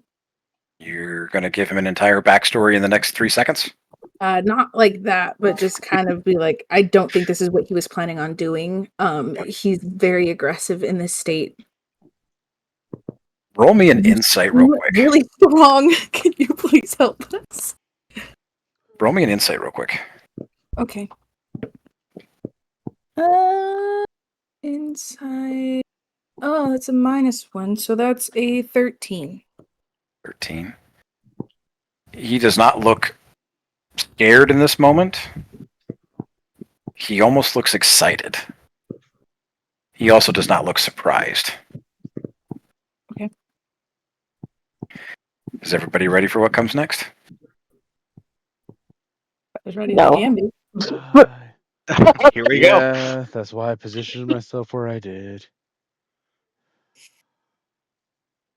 As you all begin to move forward and take your positions to try and stop what is to come, something else stops. Time. The entire space halts. Everyone is frozen in place. A temporal lock for just a couple of seconds. Strangely, though, like some of you can still kind of like move your eyes, like all of you can still move your eyes a little bit, and you can kind of look around, but you are completely frozen in space. Just kind of like how Maddie was not too long ago, but even more so. Even the very light in the air seems to have halted in the position that it was in for this brief second in time. Drew, you said you positioned yourself between the crowd and the stage, right? Yeah. You start hearing a familiar little humming.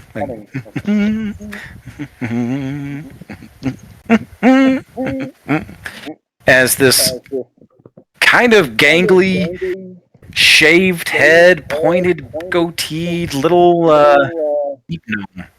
One With- second, Marshall. Lindsay, can you mute your mic because we can hear all of Marshall? Oh, a little bit of an echo. I think it's Allie. Oh, Was it me? Yeah. Check. Okay. Sorry. There we- Put my there we mic go. up. That should help. It's good we're now. good. Gangly little body, kind of frail, thin. He's got on like the most ridiculous looking pair of like shorts that are. It's almost like it's not shorts though. It's like a full like. Think of like a 1920s swimsuit for a guy.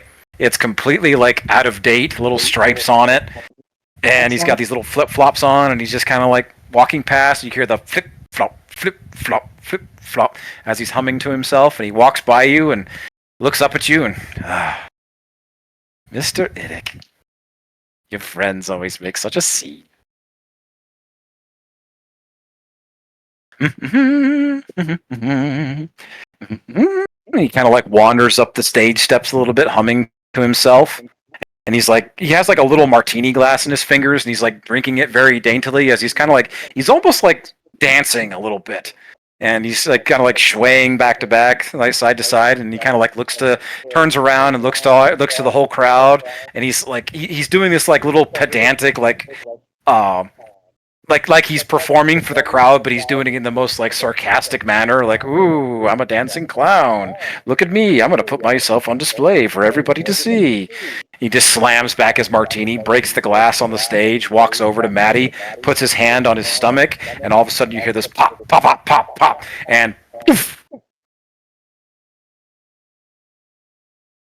Maddie disappears.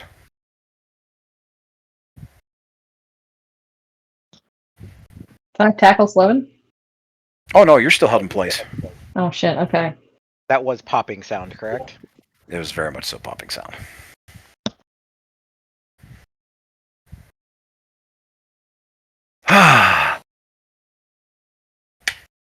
Well, and then he immediately like, puts his hands out, does a little like shimmy, like with his hips, like, and thrusts, and immediately the time stop ends, and the crowd immediately begins to like, oh my gosh, and like everybody kind of takes a quick second, looks around, and the beast that was on the stage that was beginning to send everybody into a bit of a panic is gone, and you all see this little gnome, this little deep gnome, standing on stage, and he just kind of puts his hands out, and he does like this little like a what do you call it, like a parade float wave. He has his hands cupped and just starts waving. And says, and he kind of like puts his hands up and he points to the stage and says, "Let's hear it again for the host with the most, Mr. Polly, always putting on such a fine show." As you were. And then he kind of just walks off the stage. B, without missing a step, picks up his axe, comes over to the middle of the stage, and begins like churning out this meaty, Doom-esque like metal riff, just like and begins jamming it out. And all of a sudden, these like shadowy, dark figures in the shape of Maddie's Hellbeast, these illusionary forms, immediately begin swirling out out of notes coming out of his guitar, and immediately begin flying around the room and around the dance hall, and immediately begin engulfing the other illusionary dancers as this Hellbeast form starts chomping down on the imaginary forms, and he starts using Maddie's form as a display for his own performance. And the crowd begins to settle, takes a deep breath, and a huge uproarious sigh of laughter, or that awkward oh, like you were just scared to death, but it was all for a show. And he just immediately riffs into his own performance and gathers everybody in the entire audience onto his side. And that's where we're going to take our break. Gonna have such a high roll for that one. Yeah.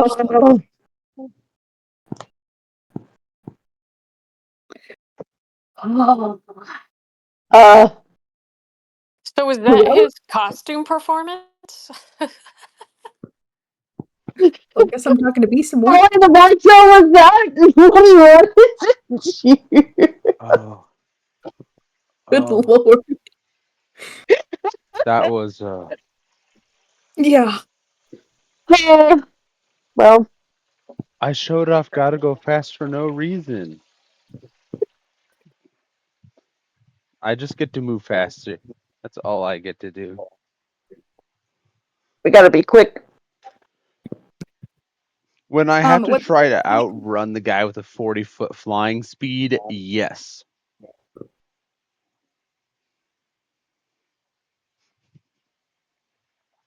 what time do we come back? Let's take a 10-minute break. Let's say 7:40. Okay, I'll be right back. Or sorry, yeah, 7:40 my time, Arizona. So just over 10 minutes from now. It's 7:40 right Now, now. would that not be Oh, sorry, 7:50. Yeah, sorry, I can't We fucking get tell 1 time. minute. No! 10 minutes. 7:50. Math is hard.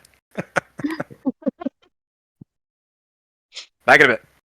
Just like we have to run to St. Maddie. Run! Run right now! We don't have much time. Well, I guess I have to kill Slevin. Yeah, I don't know if we have much of a choice but try and kill him. We are. Marshall's gone, right? Lindsay, he can't hear through your Yeah. mic. Okay. No. Okay. I have headphones. We're all in different rooms. No one can hear each other. Sounds good. Sounds good. I'm 90% sure that was Banish, and because it was popping noises, that means he was sent to his home plane, which means we have 10 minutes to get him back, or he is permanently in his home plane. Yeah. Will killing Slevin get him back? It would stop the spell, 'cause I'm pretty sure it's a channel. Okay, I I guess we just don't know what have to- happens to me if we kill Slevin, but I don't even know how we can do enough damage to make him break concentration. That's really all we have to do. But Yeah, break his concentration. I would say we have to ask the new guy, maybe. B or B. I do also want to know if my calm emotion is still working on the crowd so they can't get worked up over his performance. They are very hypnotized by what's happening, by performance right now. Well, so my calm emotion was cast beforehand, and it's a channeling. Oh! So he stepped into it before I turned it off because I was trying to get people out. So there's shit. at least a 20-foot radius of people. Plus 20-foot radius of smoke. let's So, rain on let's rain on Marshall's parade about really. this crowd. Just Uh, what's going on?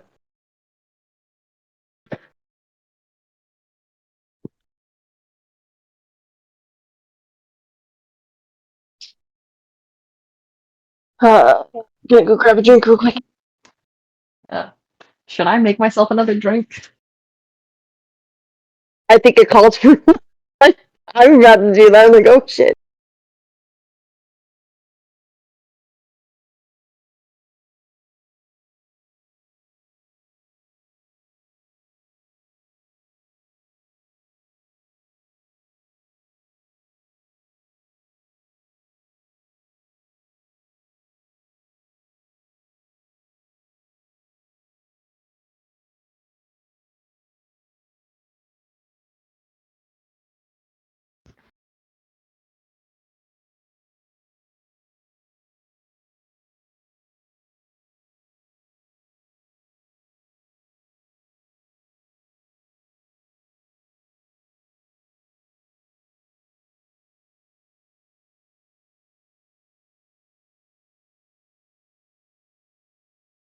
I came prepped. I have a cooler beer next to me.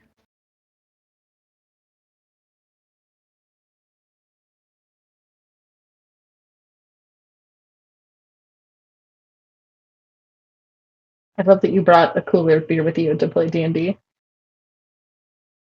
You said what? I said I love that you brought a cooler of beer with you to play D&D. Yeah. It's because the fridge is downstairs. And so, well, I guess it's like a lunchbox, but it's a big lunchbox. So I put some Okay. ice packs and beer into it. And so. Wait, is it like a grocery bag? No, it's like a No, it's like just like a big lunch box. big lunchbox.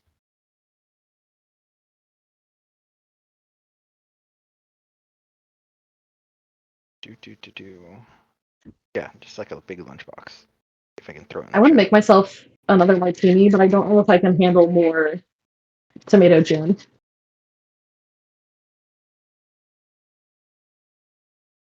Good night, Mark. We'll miss you. Not everybody. Sorry, long day with Oh, Connor's good night, Mark. birthday. It's fully good, dude. understandable, man. One of your spawns was born today. Yes, one of the crotch goblins. Take care and get some rest. You deserve it, man. And he's gone. Rude. Yeah, we gotta work on that. You'll have to harass the resident artist.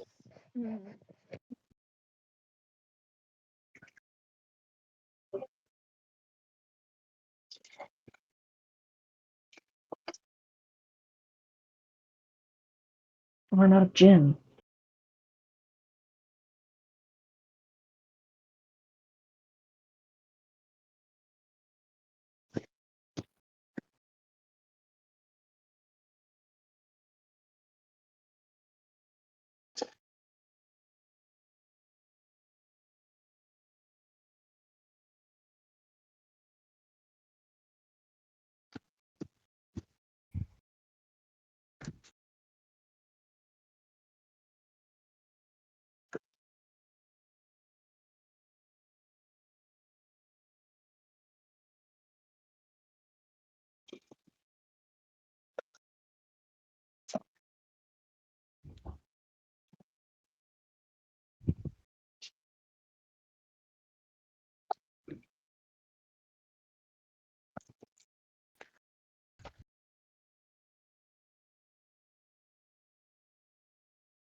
Ba-da-ba-ba-da-ba-da-ba-ba-ba-da.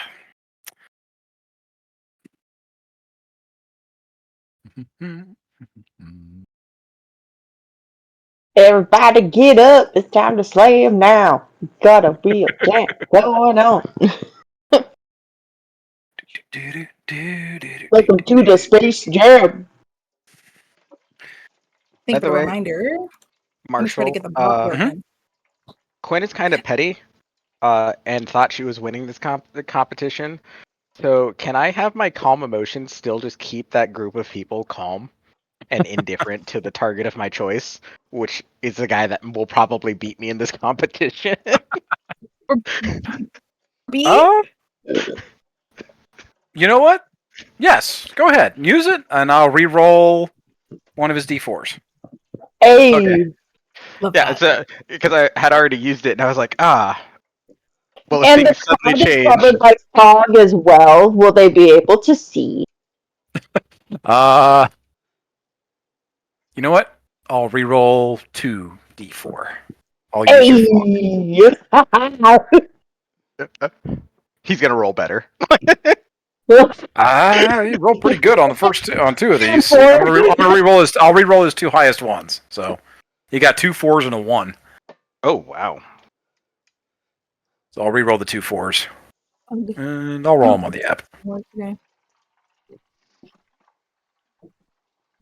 Let's see here, d4. That's a 3, so that's 1 less. And another 3, so that's 2. Oh, okay, that's 2. That a bitch. Well,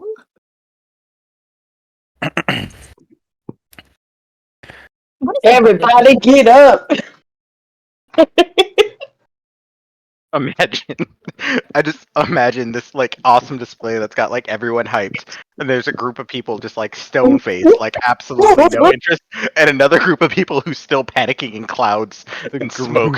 It's way too big Yeah, to the be a man's in the middle of party and the dancing. people who went too far on acid all of a sudden.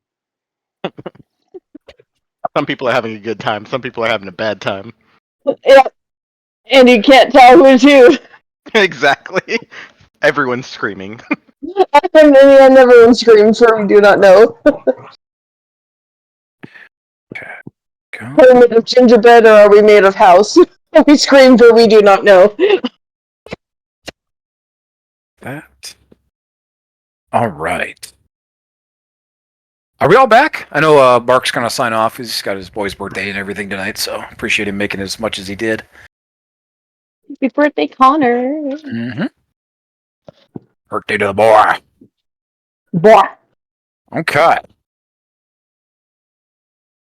All right. Is everybody back? Allie, Yes. Maddie? Yep. Yep. Sweet. Maddie, didn't hear from you. You good? Yeah. I'm here. I'm good. All right. With that, we're actually going to dive just right back in.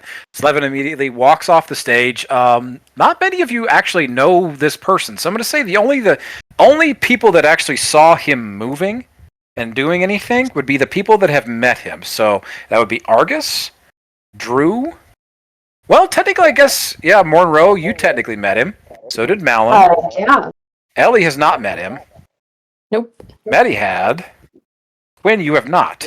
So only everybody saw him in your group, except for Quinn and Ellie. You have no idea what just happened. You just know that in a split second, the room immediately kind of like you felt like you deja vu type thing. Like the room stopped, and then you looked. Then as soon as you blinked, Maddie was gone.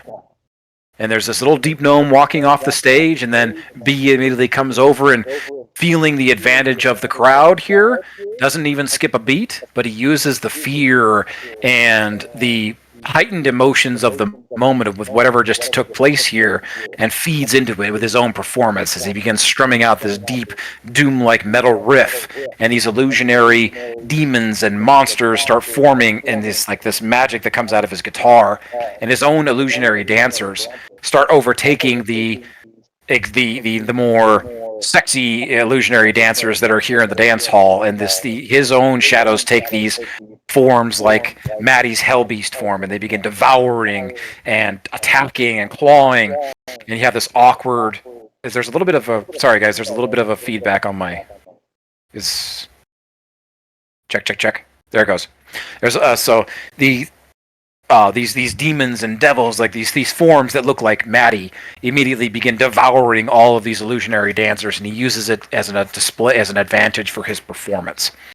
Beyond that, though, doesn't get too carried away. He just uses that moment, and all in all, he rolled all together after I re-rolled those 2d4s with a magnificent use of a re-roll of Monroe's Smoke and Quinn's Calm Emotions that they had prepped. That actually brings him back down to 33 and ties him with Quinn. Oh. So the Vince McMahon announcer immediately kind of gathers himself, and he's in like a half second, what he feels like he went from being at the center of the stage, looking like barreling down of this like strange beast thing that was transforming, and being off stage like he has no idea how he got here, but he immediately looks up and gets a motion from Polly up on the stage. It's like, kind of like, get this shit back together.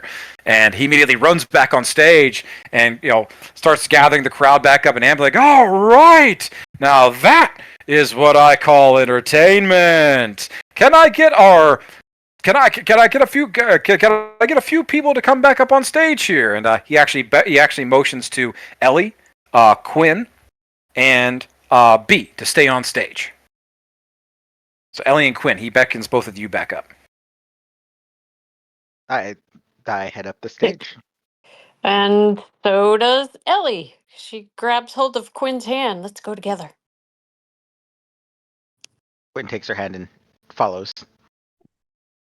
Am I able to yell at them on the stage to be like, yo, feel the magic!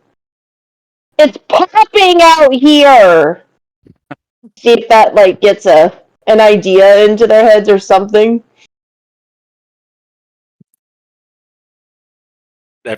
That's up to you guys. I'd say you could hear it. Everybody could hear it that you're trying to yell it at.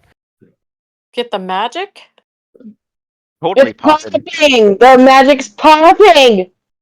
True, the magic's popping!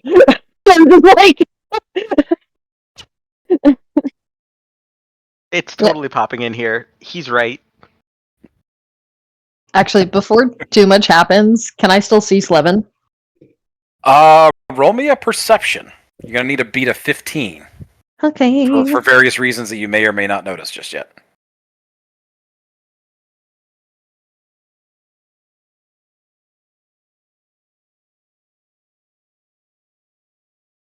That's a nat 1. No idea. Okay. In Never fact, mind. on that one, you're questioning whether or not you even saw him, or if you're just if whether or not it was all a dream. Okay. Blame it on the alcohol. Yep, blame it on the alcohol. You're too strong drinks in. But Quinn and Ellie immediately come up to the stage, and they're standing side by side with B. The announcer comes and he announces, like, ladies and gentlemen, I gotta quit calling you all that. Force of habit. But tonight we have had a display unlike any others. I mean, I felt the fear, I felt the lust, I felt it all, and I love to feel. Anyways, in third place tonight, I mean, the crowd, you all chose, you all said it, but that is, and he immediately walks over to Ellie, and he puts his magical microphone in your face. Go ahead and reintroduce yourself to the crowd again, honey. Hi, my name is Ellie. Great! Thank you very much. In third place, and your prize tonight is our beautiful on the right, and that half-naked, beautiful, slim, slender, half-elven woman immediately comes up to you and puts her hand around your shoulder, and she immediately starts fawning and touching over you. Hello. He snaps his fingers, and the gown immediately magically drops off of her, and immediately springs itself onto you. You can go ahead and add Uncommon Glamour Weave to your inventory, or just make a note of it, and we can add it later. Okay. Okay. And in an unheard of precedented turn of events, we have a tie for our first and second place winners. This is I don't know. I never heard that. B immediately like, cuts off the announcer and walks over and is like, I got this. He kind of like he like waves his hand and like the comms are gone from like the big booming announcement, and he just has a private conversation. He beckons Ellie and Quinn over. Listen, I really don't care about the cash money. I do want the favor. I do need to talk to that guy up there. So I'll tell you what. I'm gonna get your friend to come up here, and y'all can have the third, second prize, and as well as the gold. I'm just gonna go ahead and take the favor. Is that cool with y'all? What do you think, Quinn? I'm totally down with that. Well, I have a question. What actually happened to our friend Maddie? No idea. Look, he told me to throw the axe, and he was gone. Okay, I know they got a lot of magic going on in this place. So whatever happened wasn't something. You? Wasn't Was something it you? that I. No, it was not me. Oh, Okay. And then in that case, I think we need to resolve this quickly and go find Maddie. Okay. Yeah, I think I'm totally okay with you having the favor. Yeah, I appreciate it. So- What was? Sorry. What was your the cute little bug out there? What's her name again? Oh, Malin, she's totally Malin. boss. Hey, Malin, honey, can you come up here for a second? Yeah. The I'll go announcer's up kind of on like, stage. hey, listen, struck a deal here. Okay, I'm gonna go ahead and take the favor. I'm gonna go up. I gotta talk to this guy up here. Here's the coin. As the like the Vince McMahon guy comes over with like this little like gilded chest of coins and hands it over to like decide between the two of you. B immediately takes that and hands it over to Quinn. Here, take that. All's well. Fantastic. Listen, I have no idea what just took place. That was wild. Okay, just want you to know, it had nothing to do with me. I just did that. I was told, but I gotta get. I'm on a bit of a time schedule here, so I'm gonna get back on track. I'm gonna go. But hey, if you guys are ever in the Mars district, okay, you should come over, find me. I got a bar over there. Okay, it's called Smelter Skelters. Okay, just look for this. And he holds up his ring, and it's this like skull ring, but it has like this like one of those spirals that you can like turn, and it's like a endless circle or an endless spiraling into endlessness. The eye is like that. Just look for this on the sign outside, okay? And you'll know that's my place. So Okay. Is Come on there over any way sometime. that I can still talk to you after this, uh, by any chance, about what just yeah, you- happened? I have.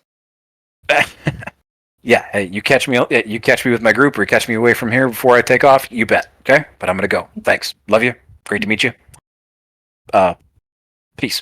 And he just kind of like he immediately, in a very hastily manner, walks off the stage, and the Vince McMahon character kind of like, well, okay, it seems that our participants have come to a bit of an agreement amongst themselves, and sir, what was your name? I didn't give it. And B starts making his way to the VIP section and makes his way up towards Polly. But you guys are now 2,500 gold richer. Just second place, of course, too. So I guess I'll. Whatever. He has the muscle-bound Goliath come over, the one in the BDSM outfit. He hastily does the same thing. He like snaps his fingers. The BDSM outfit drops off of him and immediately forms itself onto Quinn. And except it like also shifts from the BDS outfit to her Quinn to your previous like gown attire, and then to the suit, and then he immediately forms into a magnificent piece of studded leather. And you can go ahead and add glamored studded leather to your inventory, Will do. along with 2,500 gold pieces. for Quinn. Between the three, it's like between Quinn and Malin and Ellie, it's like it's become very evident that B did not care in the slightest about the gold or the items. He wanted that favor. He needed that audience for some reason. So it's like the prizes are your guys' to divide up as you see fit.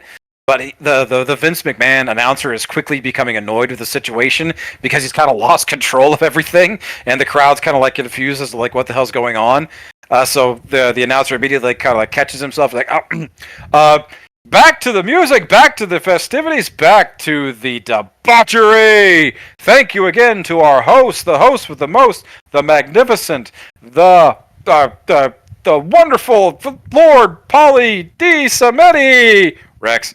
Right. And the crowd immediately begins clapping like quickly and awkwardly, and then the crowd everybody begins to like peel away a little bit back to their respective corners. The music kicks back up. All of the servers immediately like frantically coming in, like passing out free drinks and like little cups full of like treats and drugs and everything else. Like immediately beginning to like gather the crowd back after whatever the hell just happened. I'm going to take both of the girls by the hand and lead them off stage and be like, we need to get the group together now.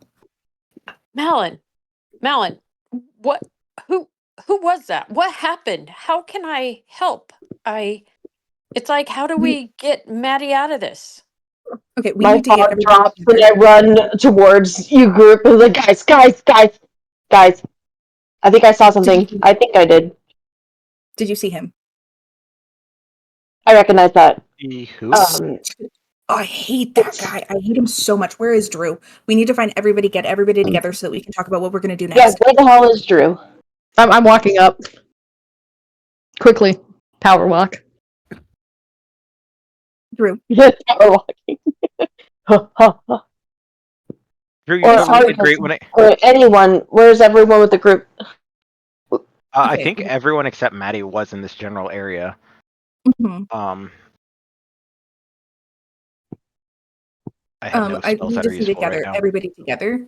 If we head like towards what's it called? Where the band is, then we're not taking Argus away from Argus and Smalls from helping the band too, so we can still talk to them about what's going on. But they can come down from the band, right? They could come to the stage and we can just kind of group there, or would that be too I would rather conspicuous? it be somewhere that's a little bit more secluded. Okay. Am I able to try and roll a perception of seeing if I can see what I saw?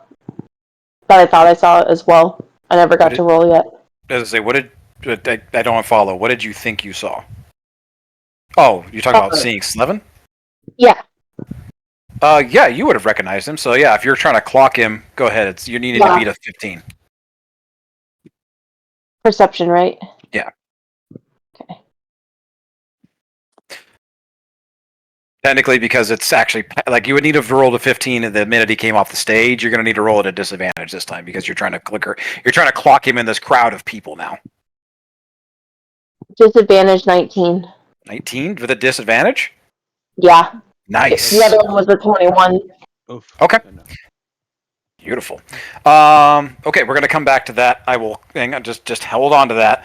So let's see let's resolve how this is gonna play out with you guys figuring out what you want to do next first. While everyone's talking, I'm surveying the area while everyone's speaking. So Once Beautiful. we've gathered everybody together, I'm gonna be like, okay, so whatever happened to Maddie, it was definitely Slevin. Oh, it was Slevin. It was Slevin. You saw him yes. too. Okay. And he cast a spell. That was a spell. Roll me an Arcana real quick, Ellie. All right. Could I also roll an Arcana check? This isn't something that you would recognize, like spellcraft wise. You're not that kind of caster. It's only a 6. Only a 6? Yeah. Okay, you have no idea what kind of magic that is, but you know that it is ridiculously powerful. The ability to, the ability to stop someone or something in their tracks, like a hold person or a hold monster spell, is a hold person is a decently powerful spell. Hold monster is a pretty darn powerful spell, but the ability to stop an entire room full of people like that is something that's almost unheard of. Would it be within Argus's wheelhouse of archaic knowledge? I would say you're still going to clock about the same thing. You haven't seen a display like that. You're more soldier than you are mage. Does that make sense? I understand. I was just wanting to verify real quick. Yeah, it's about the same thing. You would know the same thing. It's like the level of magic that was cast there is something that you have never seen before, This is ancient, or at least not that you can. Yeah, nothing that you could remember in your recent memory of seeing something that powerful. I don't know what that spell was that he did to get rid of Maddie, but I'm worried that if we don't act quickly, he'll be stuck wherever he's stuck at. Can I have counterspell. Could I counterspell and get him back? Would that I don't think that would work unless it was done like in that exact moment. The spell's already been cast. I don't know much about the guy that I was with, the half-orc bee, but he didn't seem at all fazed by Maddie when he shifted. And he seems to have a lot more insight on things than pretty much any of us would have. And I feel like, if anything, he would be able to help us figure out a way to get Maddie back. Oh, Maddie keeps disappearing. Marshall, above the table, can I ask a question about a spell? If I have it as cast as ritual, can I cast it regularly without using the ritual time, or can I only use it as a ritual? You can cast it as a regular spell. It's going to take the spell slot. So, like, if it has a casting time of 1 action as a spell, then yeah, you could just cast it. Okay. All right. Thank you.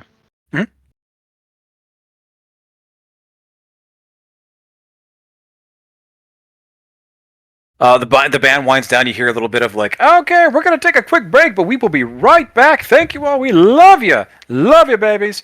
And Joan Jett immediately kind of like comes back. It's like, you guys are crushing it. You are killing it. I don't know what the hell that was during the costume contest, but that was insane. I've never seen something like that before. What? Wait.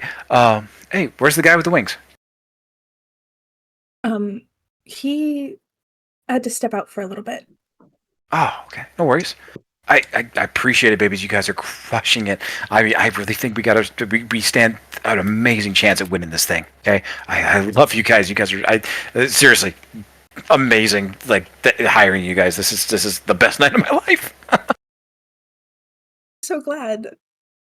I'm gonna like give a thumbs up to Argus. You're doing great. And Morgan just going, yeah, and I'm still just surveying the crowd. We got, like I said, guys, we got one more round later on tonight. So please, just keep doing what y'all are doing. This is fantastic. Okay, good stuff. Just keep it up. Okay, I'm gonna get a drink and I'm gonna head back out there. Okay, keep crushing it. Love you, babies. For sure. I'm gonna like be smiling at her, and then I'm gonna turn and look at the guys at the group and be like, "Oh God, what are we gonna do?" So if we come up with a plan, I totally have something for this. Unfortunately, if I use it, I don't think I can help us bring Maddie back.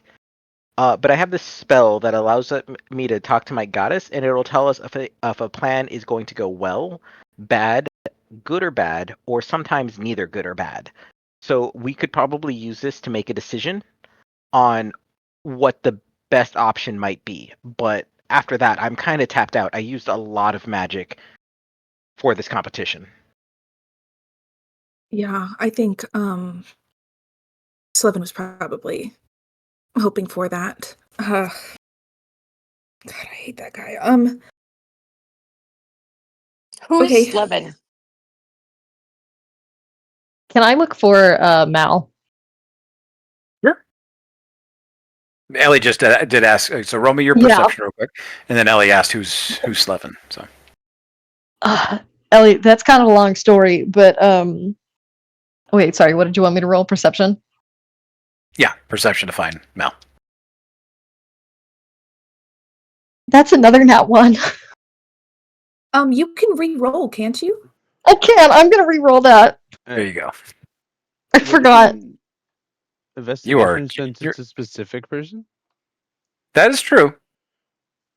You were looking for somebody specific in the room that you know is in. So yeah, go ahead and roll me investigation, and the DC will be lower. Okay. Well, I got a 17 for perception on the Beautiful. reroll. Yep. You actually clock Mal over standing by the bar. Okay. The main bar. Very, very quickly to Ellie. I'm gonna be like, that's a long story, but it's somebody that I got tangled in with. We're doing business together. He's a gnome of some kind. He's old and powerful, and I fucking hate his guts. Yeah. I didn't always speak vocally before we met him. I'm gonna go get Mal, So- or just go over to him. Do you So- want me to go with you? Nope, I got it. Okay. And guys, I'm following the leash. I think I'm onto something. The leash? We have a leash. Morn, what do you mean? Here's my leash. Morn, you're actually clocking like several versions. Like you seem to see, like you see Slevin like wandering over next to the bar, kind of near where Malik is. You also notice him at the end of the bar. You notice like all of a sudden you look to the left and you see him over like on the dance floor doing that same like little like like shimmy little dance thing. He's like thrusting his hips and like shaking his little like does like he has like a little distended belly, like somebody that is both like starving and yet well fed at the same time. And then you look over and he's like over by the dance, over by the bands, and he's like enjoying the band. There's actually like 4 or 5 times you look around and he's just like he seems to be all over this room. But as soon as you look back at one of the others, they're no longer there.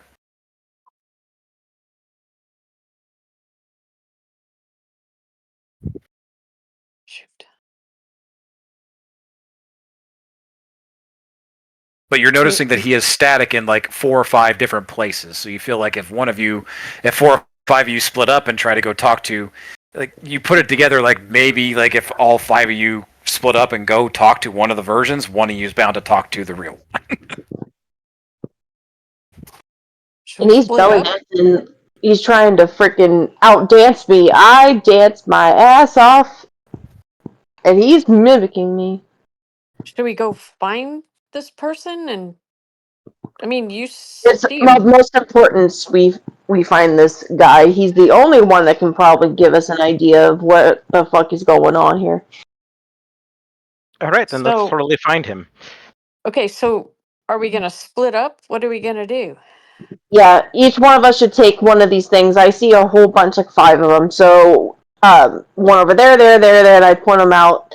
I'm gonna go run this way. Totally creepy, rich gnome dude who's powerful. Totally can find him. I'm gonna head off in one of the directions that she pointed, or he All pointed. right. Ellie's gonna put on the bracers of defense because they match her outfit. And then she's gonna go in another direction to find whoever this is. Okay. So that Um, gives me 2 extra points for my armor class. Should Stick just face. you need to equip them and then you need to. It's called attunement, so I'll let you go ahead and attune them. It's like they usually take an hour to do that, but it's fine. All right. I'll also head off towards one of them. Okay. Each of you heads off in a different direction. So, Drew, are you headed to go talk to Mal at the bar?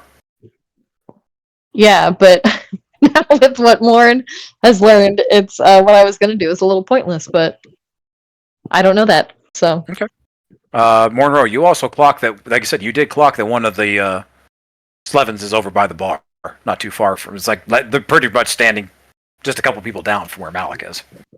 I'll let Drew know about that one in particular, so that way Drew can do 2 birds with 1 stone. okay, then I'm just gonna go right to that Slevin. So we're You just- all heading towards a Slevin. Seems like it. Yeah.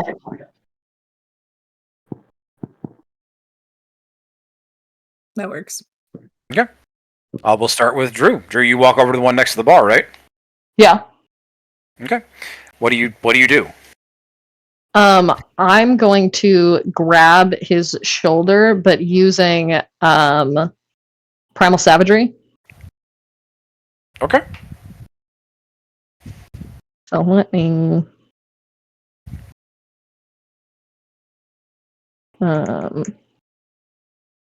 That's a 16 to hit. Okay. Definitely So, hits. yeah, I just perfect, and that is 13 points of damage, and I believe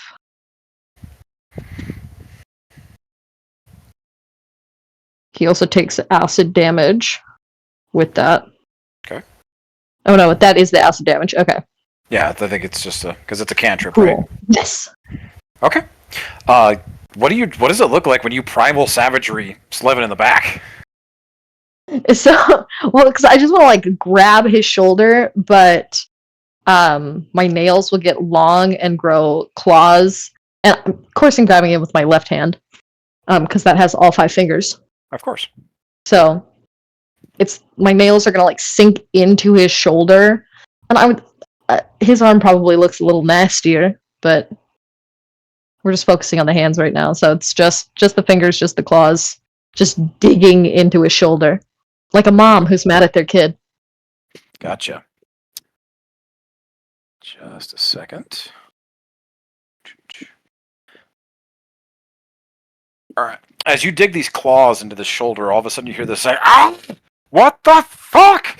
And all of a sudden, as Slevin turns around to face you with your like claws dug into his shoulder, something immediately shifts, and the person that you saw as Slevin turns around, and it's actually Burgermeister Swall Bunyan, this 4-foot nothing deep gnome with this little pot belly and ridiculous little 1920s dance or swimming outfit, turns into this 7-foot hulking lumberjack of a sorry, I forgot what race he is, but he's a furbolg. He's a furbolg. He just turns around and he immediately stare you're damn near face to face because you're about the same height, and he just looks at you as what the fuck is your Hey! I remember you! Yeah, oh my god, I remember you too. I'm so sorry. Was that really called for? I don't know my own strength sometimes. Come on, eh? That was, come on.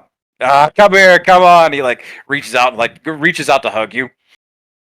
I'll accept the hug, and I'm gonna do cure wounds. Oh, you're a nice fella, eh? You really are. I appreciate. What did you do? What was that for? What are you doing here? Come on, you having fun? I didn't know you were here. Is the rest of the group here? Yeah, we're all here. If I'm gonna be honest, I thought you were somebody else, and he would have really been into that. Oh. So I apologize. I haven't drinking a little too much. Sincerely sorry, but very good to see you. Aren't we all? Eh? It's I really don't care for this crowd, but hey, it's good networking. It's good for the village. Good for the township. Yeah. Yeah. Plus, Babes loves the drinks. We don't get out too much, with all the kids and stuff, so we gotta take advantage and get out when you can, Oh yeah, no, I get it. I'm glad she's having a good time. Yeah. So great. Speaking of which, I gotta go find my wife. Thanks for saying hi, and thanks for patching me up too. That was great, eh? Hey, have another. Here, have this. He hands you 2 drinks, and he grabs 2 more off the bar. Hey, we should catch up though. The rest of the group's here. Yeah, we should catch up. Great seeing you. Take care. Absolutely. You say hi to the wife for me. You betcha.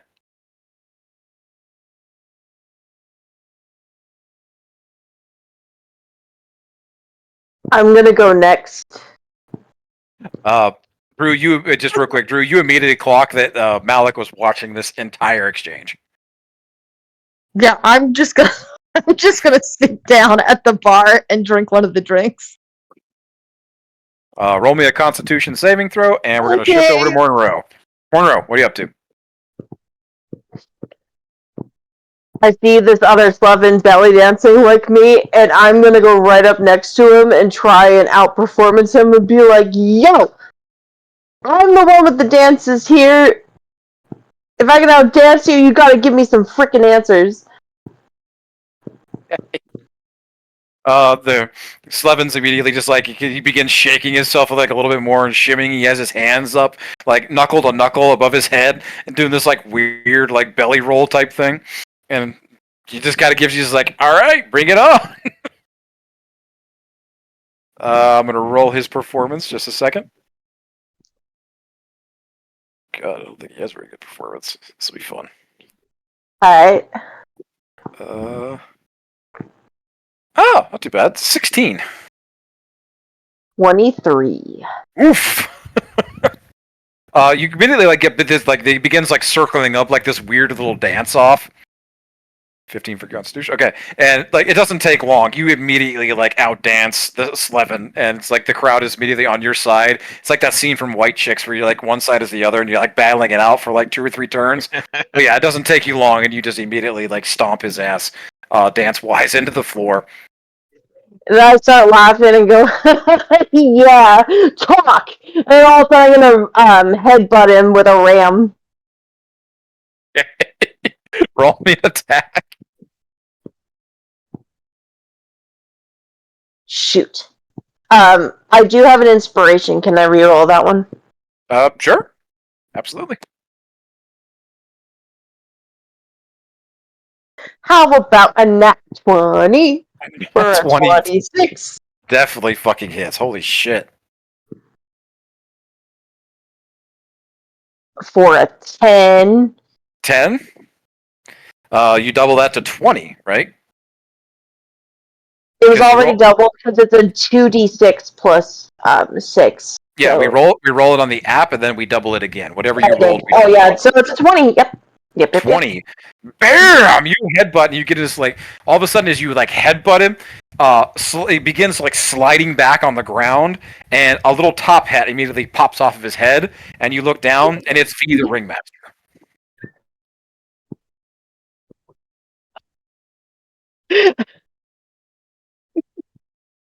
V like immediately like brushes himself off, picks up his top hat, and like immediately like crunches it down, and then moves his palms together, and it disappears.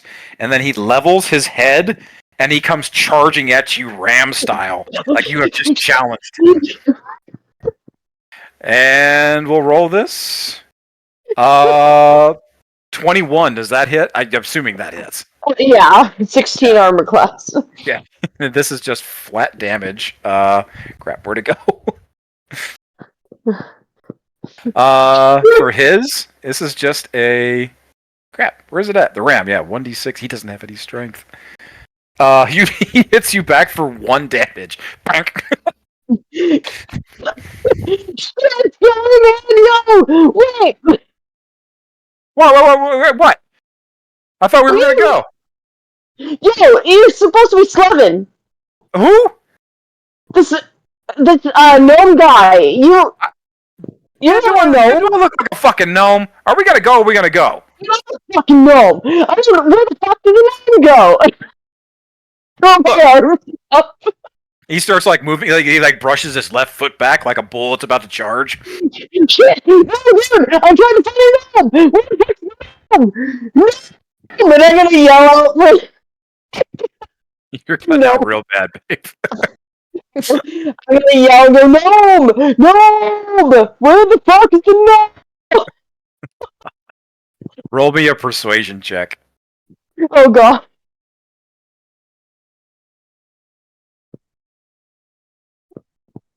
How about 13? 13. He takes a quick, like he's still like geared up, like he's kind of like he's no longer like brushing back like he's about to charge, but he's kind of like pacing left and right. You know, like one guy, like how guys like square off in a bar fight sometime. Like one guy's contemplating like he's gonna dive in. I'm trying to find a gnome, dude. I don't know. Look, kid, I like your moxie, but come on, do I look like a fucking gnome to you? Satyr, you said it before. You just came up and fucking You headbutted do me. not look like a gnome. You do not. I'm trying to find. You look exactly like someone that I thought I'm in trouble. I would like to know where a gnome is. There's gnomes everywhere. What the Okay. There's a lot of booze. There's a lot of drugs. What the fuck do you want? A dude named Slevin. I have is no a idea. gnome. I have no idea who that is. I For fuck's sake, kid. thought it was you. I'm. You're gonna go to the bar and you're gonna buy me the. You're gonna go to the bar and you're gonna buy me the most expensive drink that they've got. Okay, and you're gonna bring it right back here. Okay, and then maybe we'll talk. Go on. Okay, boss. Go on. Now. How long I got? Okay, okay. And I'm gonna go to the boss. Who's next?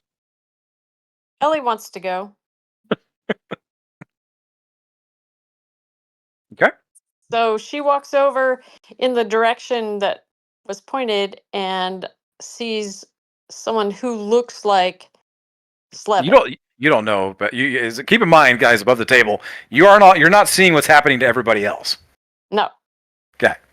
No, but she sees someone with the description that she was given to look for. Okay. What are you doing? So she walks over and pats the person on the shoulder and says, "Hey, I saw your great trick over there. Can you tell me how you'd stop time?"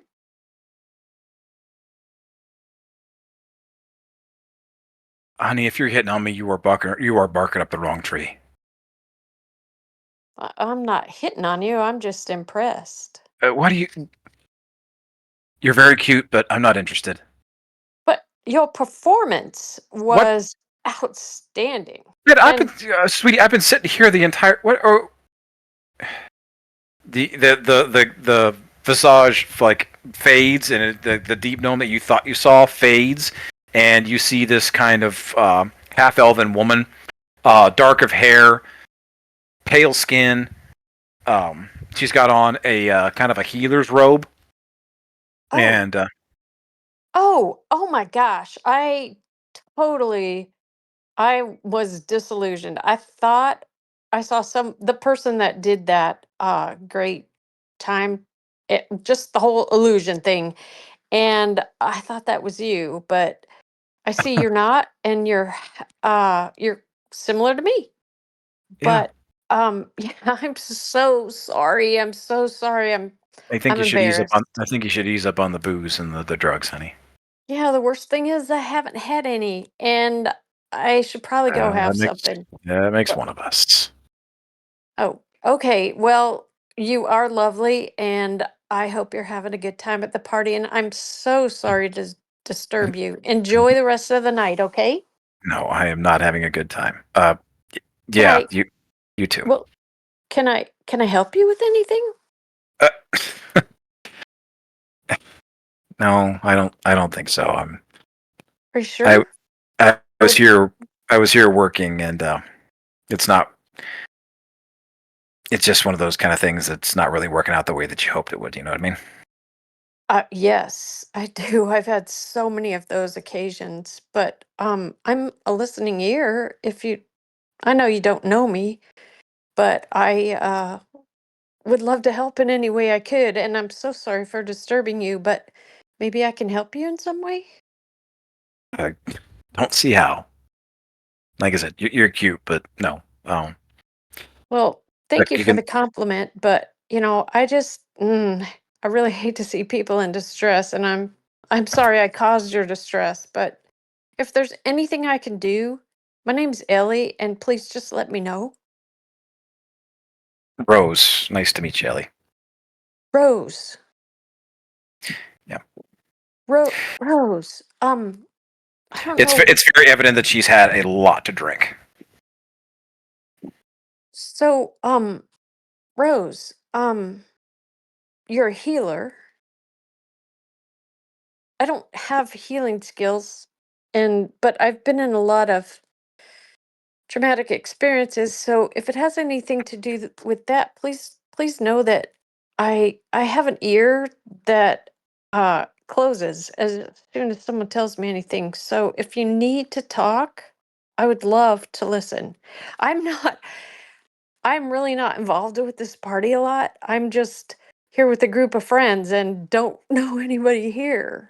And so it's really great to meet You're you. just like everyone else, aren't you? You're just, I'm not really here. I just come because everybody else is. You just tag along with everybody else. Is that what it is?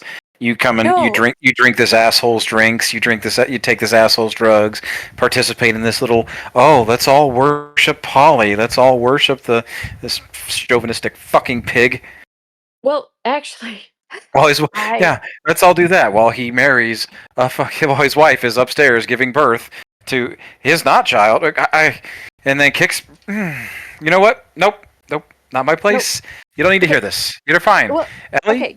Pleasure. It was fine. You know It's what? Ellie. It's Yep. Ellie. And Mhm. look, I was on a guest list because of a group of people that I work with, and I don't You and know everyone else. Polly. No, I don't know Polly. I don't know anything about this. I'm a wanderer, and I found this group, and they have been so kind to me, and I was invited to this party, and I've never met anyone like you. And You I just, if I could help you just in any way, please let me do that. no, I mean, Ellie. Just do yourself a favor. Enjoy the party, and then go. Get as far away from these people as you possibly can. Okay? okay. Do Yeah, yourself a favor. Okay? I will. I Go back will. to where you belong to.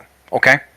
Okay. And Ellie reaches out and just puts a hand on her shoulder and Don't. says, No. Don't. I don't like touch. Thank you. "Oh, Mhm. all right. No Have it. touch, but Yeah. thank Have it. you." Yeah. Great. It was And she grabs a big pitcher of beer that's like sitting in the center of the table and just kind of finds her way away from like into the crowd. bye. Okay, so Ellie goes back to the group. Who's next?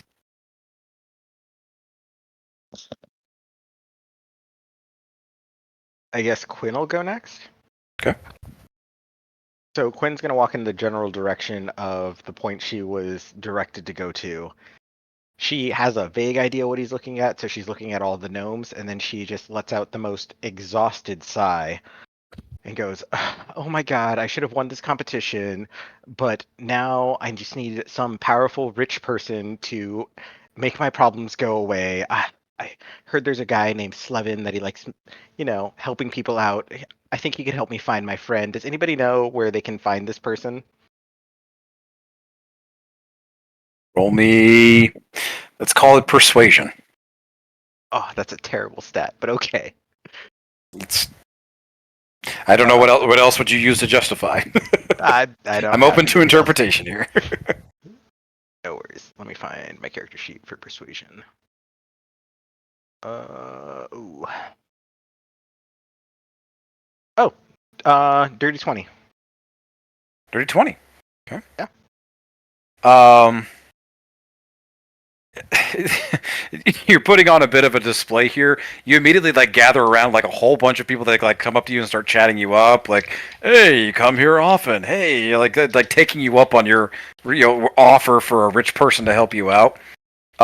There's more than a few people that you've gotten their attention. Nobody that you know. So there's a rather eccentric and rich-looking Kender person. The Kender is not quite an elf, not quite a goblin. They're kind of in between. There's another. There is a gnome that's done up in a very well-to-do military type dress uniform with a couple of guards standing around him. There's a very eccentric-looking human that is has a ridiculous little pencil thin goatee. His hair's super slick back. He has these little black spectacle sunglasses on. Yeah. So there's a few people that you've kind of gotten their attention. Who do you want to try talking to? Let's go. Let's go with the gnome surrounded by military people. Okay. He's a gnome, and you walk up to him. He's got this most magnificent, broad-shaped mustache that goes out and has this really long twirl to it. That he had, obviously something very well kept. He has this he has this magnificent blue and gold beret going on, and you notice that there is an emblem on his clothes as well as his guard that earlier you recognized as some of the guards that were outside of this place as well. Perfect. Oh my gosh, you're the guys that were playing in the casino earlier. I totally need a favor. My friend, he's gone missing, and I was told that somebody named Slevin Silver, something, might know where he is. Do you happen to know where he's at? Like, I'm just having a bad time. Like, I just lost this competition, and I should have won, and I just need my friend. If you guys could totally help me out. I don't know anybody named Slevin Silver, little lady. Sorry. And I have no idea who your friend is. That's not a whole lot for us to go on. But why don't you pull up a seat? You can keep us company, and we'll help you find your friend. Okay, well, if I can give you a description of him, but would you guys be able to help look for him? Sure. We'll help you find your friend. Perfect. And she's gonna sit down. She's gonna wave. I assume there's a bartender nearby because there's always a bartender nearby. She's gonna wave to the bartender, like gesturing for drinks. So, I'm sure you know who my friend is. He totally walked in with a bondage outfit and was missing an arm and was like in chains and all depressed. And anyway, yeah, that's totally the aesthetic that he put off. But he's a real good listener sometimes, and I'm trying to find him. Like last I saw him, he was on the stage getting ready to do a performance, and then just suddenly he was gone. And then that awesome performance kicked off, the one that beat me. Ugh. But yeah, do you guys happen to know where he might have gone? No. The group started, like, they began laughing, even the guards and stuff kind of like chuckling to themselves. No. We have no idea. Like, look, if he's among all the other freaks and shit that are doing their little costume contests and stuff like that, I'm sure he's off with something that's almost as fun as you and is doing what is meant to be done. So, no, I'm sure he'll find you later. How about you just relax and enjoy the party? I totally would, but my Mhm. BFF forever is totally not going to let that happen. She's like super high strung and stressed out right now. And do you guys maybe have something that could relax her? Yeah, totally. Here, why don't you take one of these and then you can give one to your friend later. Poor choices are about to be made. Oh, fantastic! When what exactly am I be given to take? Hold on, this might actually affect something. It's going to help you relax, just like you asked. That's fair, but is it a pill? Because if it's a pill, Quinn can't eat pills. I didn't think that would actually be relevant information when I built the character. Yeah, it's like a pill. It's taken off one of the trays that the servers are like passing around. She's gonna take it. She's like, I'll totally take this once I find my friend. Thank you, gentlemen. By the way, I didn't get your names. Loghain. Major Domo Loghain. Oh, Major. That sounds like you're important. Yeah, you could say that. And I didn't give you I didn't give you permission to leave either. I totally don't understand. Sit down. We're bored. You're going to entertain us. You came over. You want us to help your friend. Find your friend. Blah, blah, blah, blah, blah, blah, blah. I don't care. Sit down. But I have to find my friend. Like I'm sure he's around.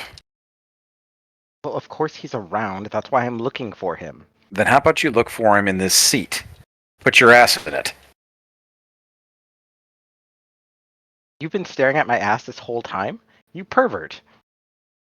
Welcome to Polly's house. My god. Every time I get invited here, everyone just uses me as an object of lust. She's still in her outfit that was burned off. Yeah. I'm sure you have such a hard time distinguishing that. Just can a girl have fun? Yeah, we're going to have lots of fun. Sit. Let's have fun. You totally remind me of my, well, I guess, friend, Smalls, but he's not around right now. What a shame. You guys have the same personality. You guys need to lighten up. Why are you so serious all the time? You're right. You should show us how to lighten up. Well, first off, you're wearing way too much. Like, look at me. This is freeing. This is how you should be. You roll me an insight real quick. Are you completely oblivious to the situation, or are you just rolling with it?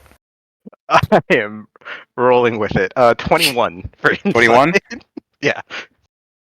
Yeah, these guys are looking at Quinn like a piece of meat. And it's got one of those very, very like dangerous like vibes to it. Okay. You kind of you walked up like you might be talking to the wrong crowd here. Of course I talked to a gnome. Pervert.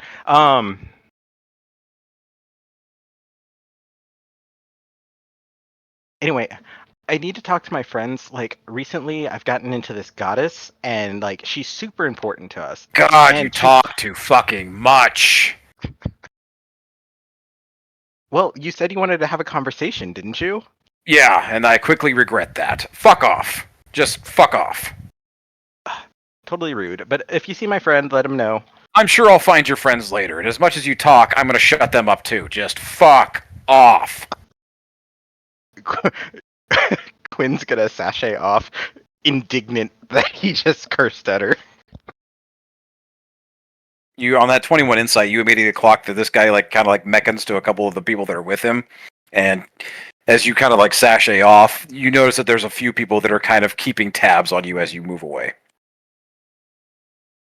Noted.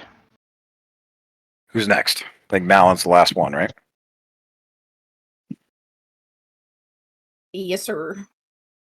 Got your computer all sorted out? Yeah. Okay.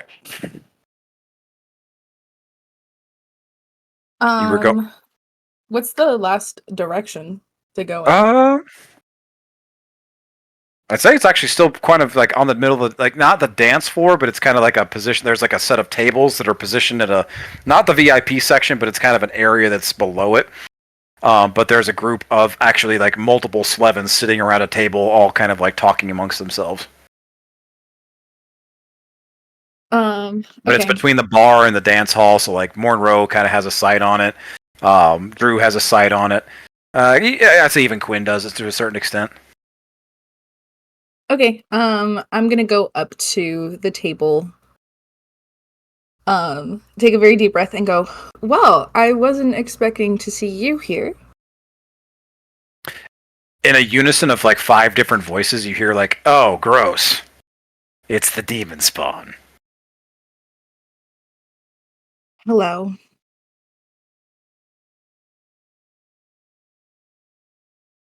Is?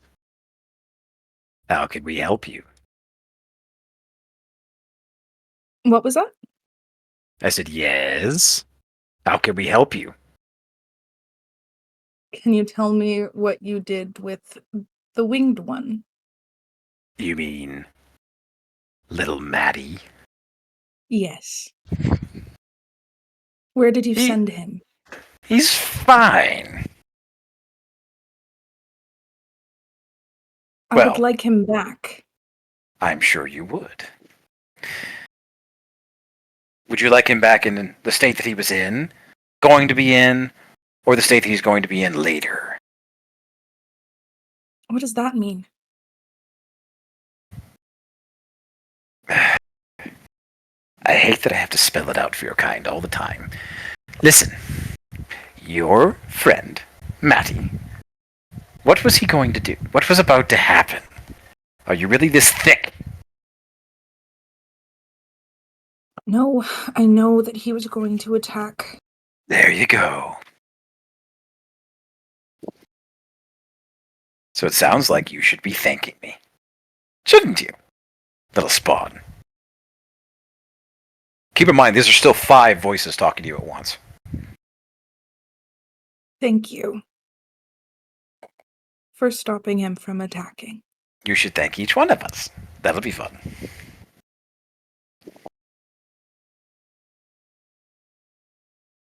You really do know how to grate on people's nerves, don't you? Just yours, little spawn. Hmm. I'm waiting. I'm going to thank them all while I'm like gritting my teeth. Thank each one individually 5 times. Yeah. There. Wasn't so hard. Every time I just want to have a polite conversation with your group, and yet every time you want to make it more difficult than it has to be. You just made me say thank you 5 separate times to you. Only And I'm the one polite. who makes it more difficult? It's only polite. What do I have to do to get Maddie back as he was?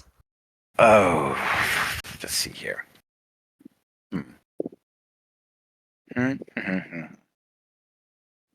No, that'd be boring. No, that's stupid. Ooh, that could be fun. No, I don't like that either. What do you think? No, we've done that before. That was dumb. Ooh, that's a good idea. They're like all like talking amongst themselves, like spitballing ideas, but you don't hear anything of what they're saying other than a return of like, ooh, that's good. Ooh, that sucks. I don't like that. And they just keep going back and forth between the 5 of them. Is this like your 5 different personalities?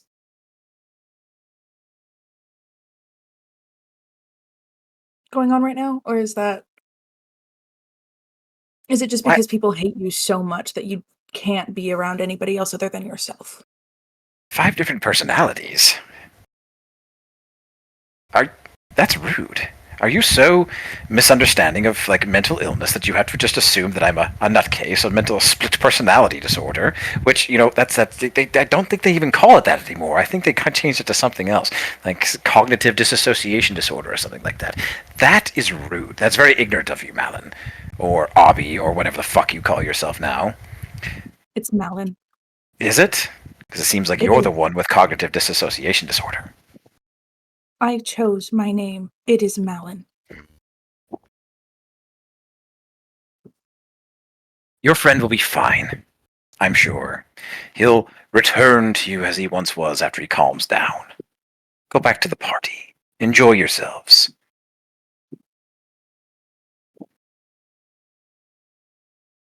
I also want to know what information you know about my kind.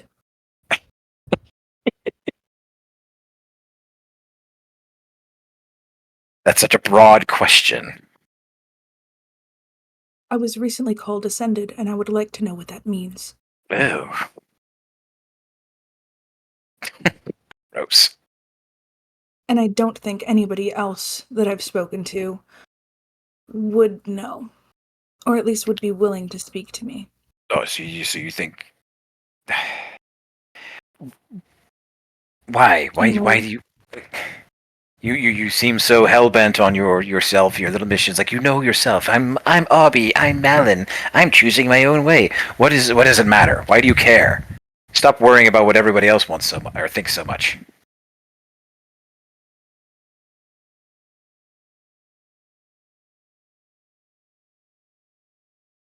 Because if it's going to destroy what I'm starting to build, I want to prepare for that. Your whole fucking kind is destruction. Good God, they really do send you out dumb.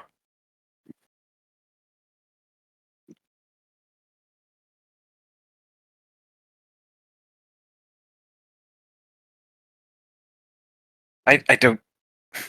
Ask me a question. I'll think about answering it. I already don't like conversing with you. Just like I have nothing else to do right now, so I'm waiting on something. Ugh.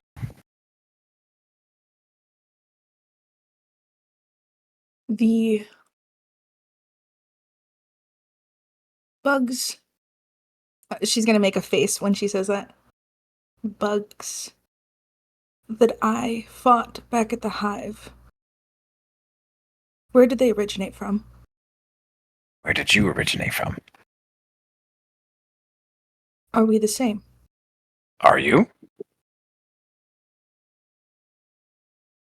Did they used to be a part of the hive?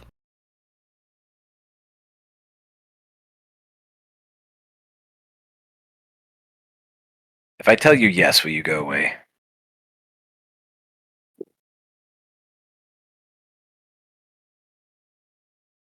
I never did thank you for my voice.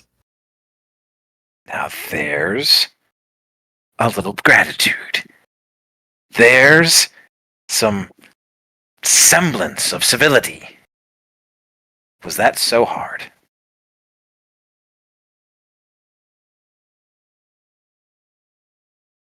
My deepest apologies for being so crass. Amazing. Leave a monkey in a room long enough and they will write Shakespeare. Anyways, Who is Shakespeare? don't worry about it. Do you mind if I take a seat? Yes, I could get you a drink. go do that. Will you actually still be here when I come back? Yes? You're a little slippery, so I can't be sure. I guess we'll find out, won't we? Right.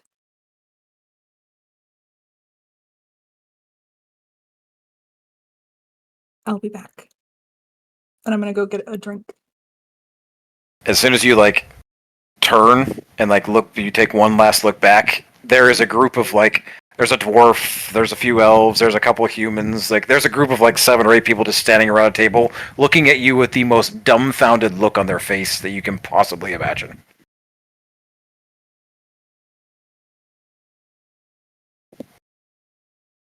I'm gonna do a little finger wave and walk away.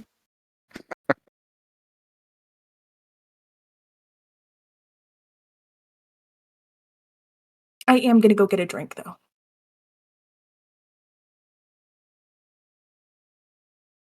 Argus, are you doing anything? I'm a little dumbfounded by the fact that Maddie was kind of gone, so I went backstage to kind of recollect the current events while still trying to be of use to the band.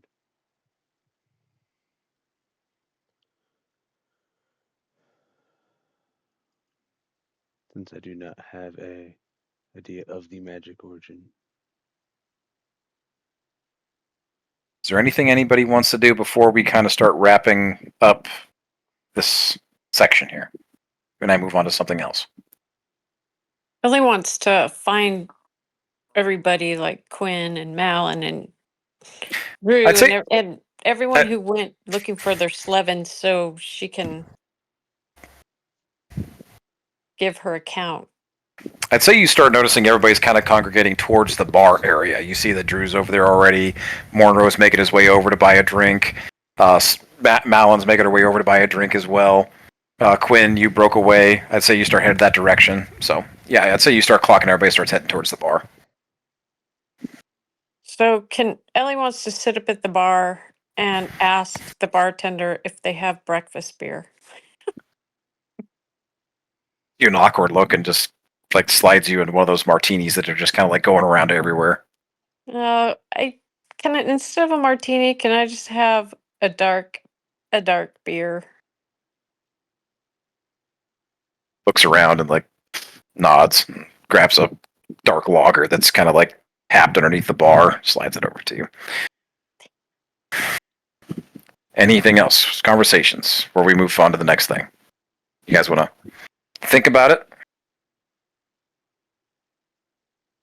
As Quinn's walking Thank up you. to the bar, she's gonna be like, "Ugh, total perverts.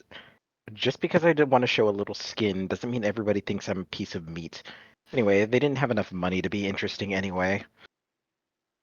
Did anyone find the little gnome dude? The one I found was a complete pervert, and his men were all like, "Oh, look at you, baby, hang out and entertain us." But they weren't. They didn't have anything to offer. They weren't even cute.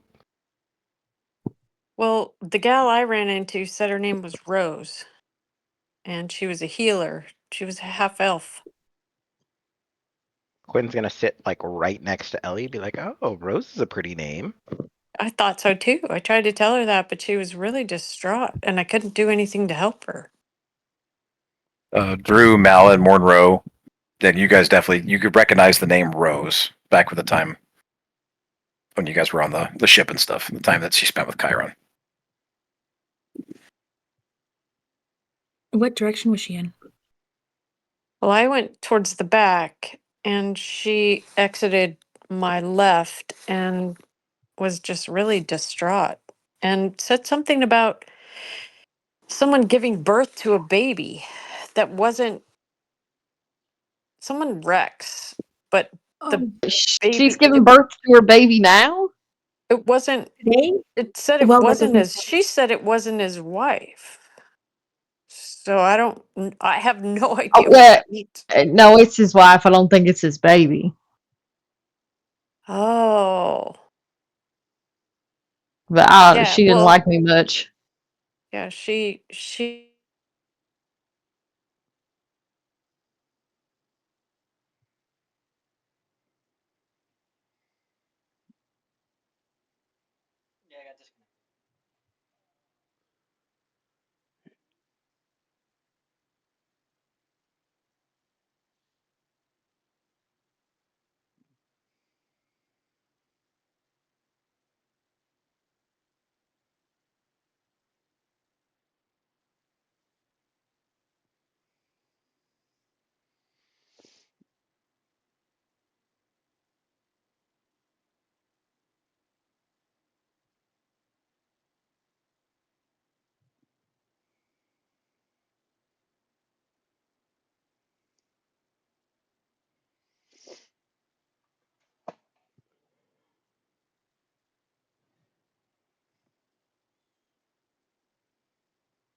Feel as if you're swimming, but you're swimming in like something that is thick and viscous, almost like an aloe consistency. Aloe vera. It's like goopy, and you feel like you're kind of descended in something. It's you put your hands out, and you can feel like you're touching the edge of something, almost like a large glass. It's round. You feel as if you're distended in something, and yet you can breathe perfectly fine. But the panic of feeling caged is definitely there. And the reason for that is this smell in here. Like I said, you breathe perfectly fine despite the viscosity of everything that you are now distended in. And it reeks of home. You have not felt or smelt something so strong like this in years. Not since you left. Not since you fled. And you are now distended in something that brings all those memories flooding back.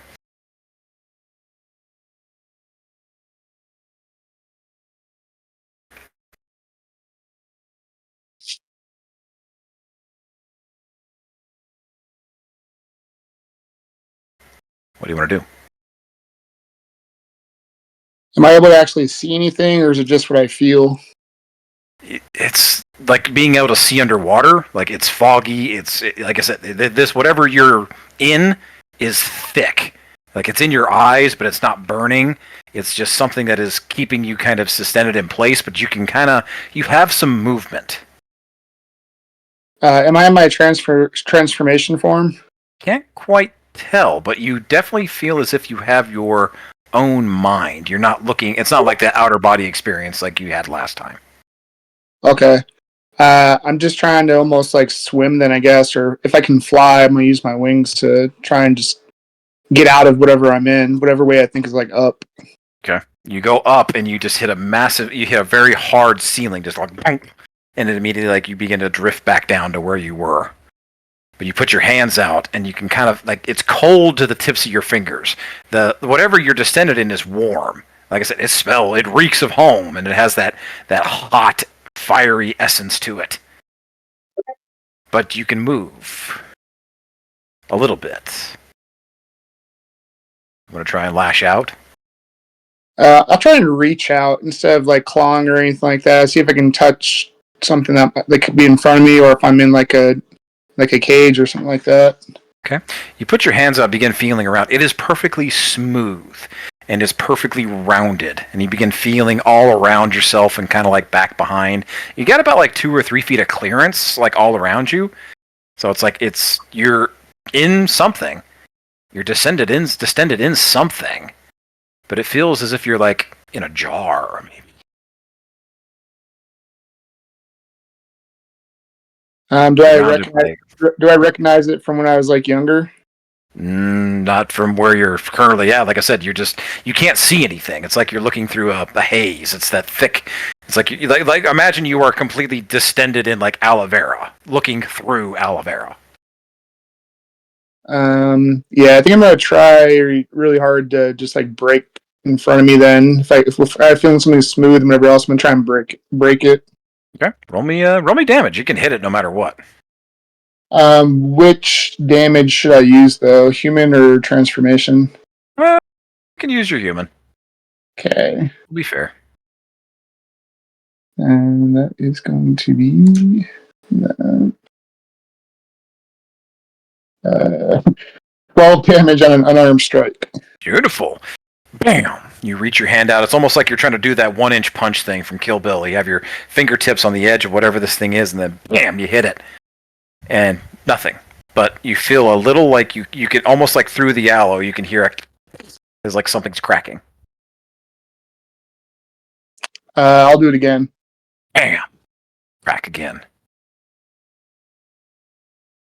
This time I'll try and infuse a key into it if I can hit it hard a couple of times. Nice. Bam, bam, bam. Being key point. You can definitely feel something splintering. You can put your hands out. You can feel the roughness and coarseness. It feels like glass breaking.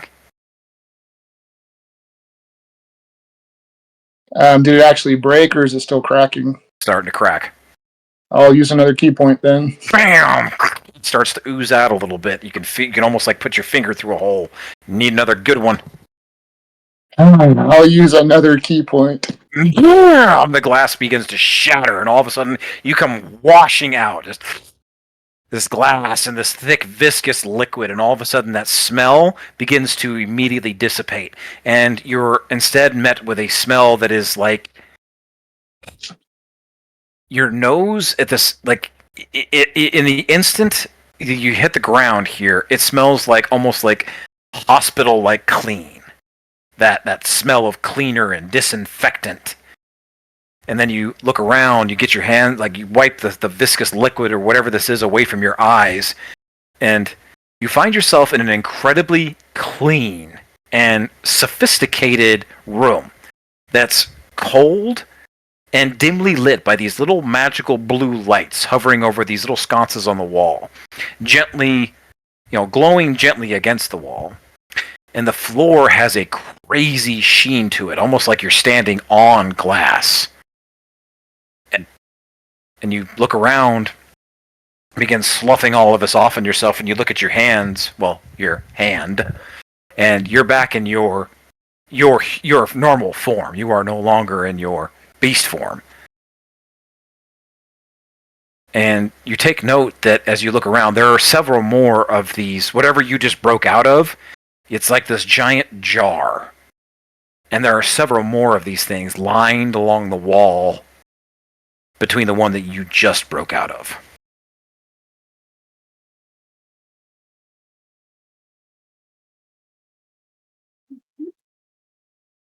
Can I get up and see if I can go inspect them?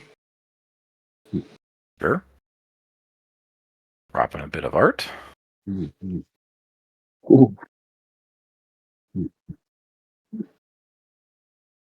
You go to inspect them. Real quick, I'll give you a history check. What do you roll me a history real quick?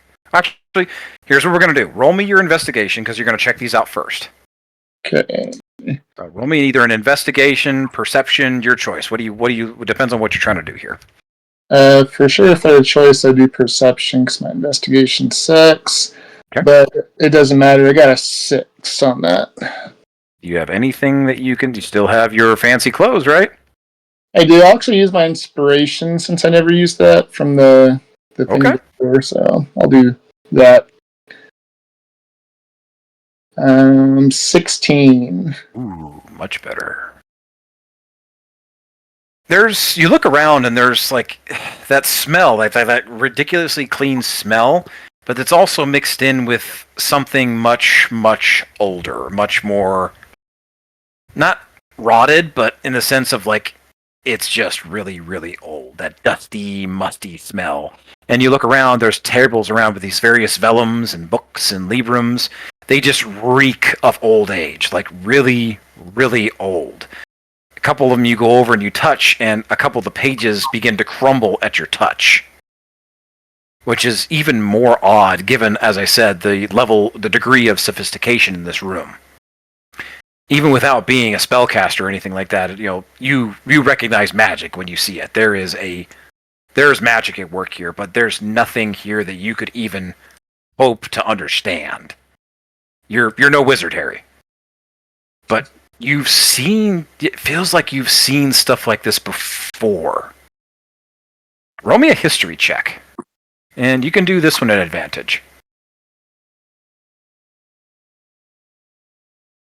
Let's see.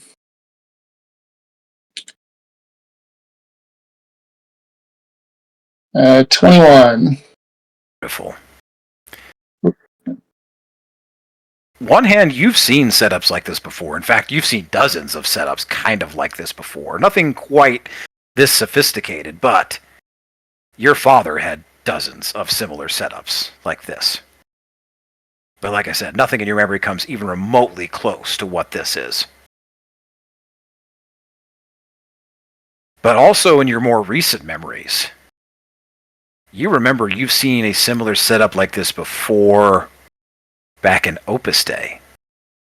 Specifically not in the city, but at that ruined tower where you guys fought the bandits all those months ago. The boar, the bandit, the big bandit that turned into a boar and overturned your wagon. You guys, where Monroe got blown up for some reason and found that weird ring. And those stairs that almost killed half of your team running down them. This room is set up exactly like that one. Only much, much newer. For lack of a better description. Kind of look in the same spot where we found the boxes of all the silk and the gems and everything like that from before. Sure. Yeah, can I see if the same thing is there? No boxes or anything like that. It's just a simpler setup. There is a desk there, though. Again, covered in vellums, books, and scrolls. Nothing that you really immediately catches your attention. But you do notice that there's a little small, strange-looking amulet atop a set of the books. It's 4-inch wide, a little disc composed of a silver-framed piece of wood with a strange little rune carved into its face. I'll absolutely pick it up and examine it. Okay. Like I said, it's just like a little 4-inch wide disc composed of a little silver frame piece of wood, little rune carved in its face. You can just add a wooden carved or wood amulet or whatever you want to add to your inventory for now. Okay. Just as you start, go ahead. Anything else? No. Go ahead. It's just as you're kind of getting the lay of the land. All of a sudden, you hear a door open atop some nearby stairs. Can I hide or stealth away into the room, to a shadow or something? Sure. Roll me a stealth.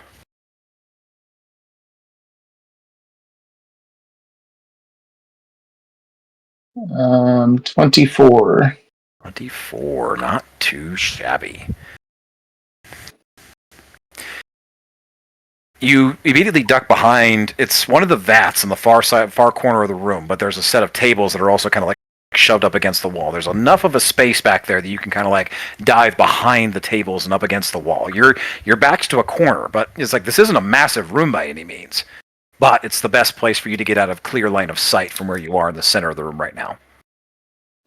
Can I also prestidigitate myself to smell clean, like the room when I came into it? It smelled really clean. Ooh. Yeah, on the 24? Yeah, I'll let that happen. Awesome. Then we'll wait. Okay. You hear a couple sets of footsteps. Sounds like at least 2. Walking down the stairs quickly. And all of a sudden you start hearing kind of muffled voices. Oh no. Oh no. Hey, it broke out. It broke out. It broke out. It broke out. He's gonna be so mad at us. He's gonna be so mad at us. You know he's gonna punish us like the last one. Yes. Find it. We must find it. Look around. Find it. Do you peek out and look, or you staying back where you are? I think the curiosity will get the better of me. I'll peek out. As you peek out, all of a sudden you see 2 little gnomes casting various spells, and all of a sudden you see these little tendril-like eyeballs that are just floating in air, magically conjured out of nowhere, like little familiars almost. And they begin searching around the room. Both of the eyes go up in the air, and they begin kind of scanning circular-wise and getting wider and wider and wider, and start scanning around the room. One of the gnomes turns kind of in your general direction, just starting to sweep up the area, picking up the broken glass.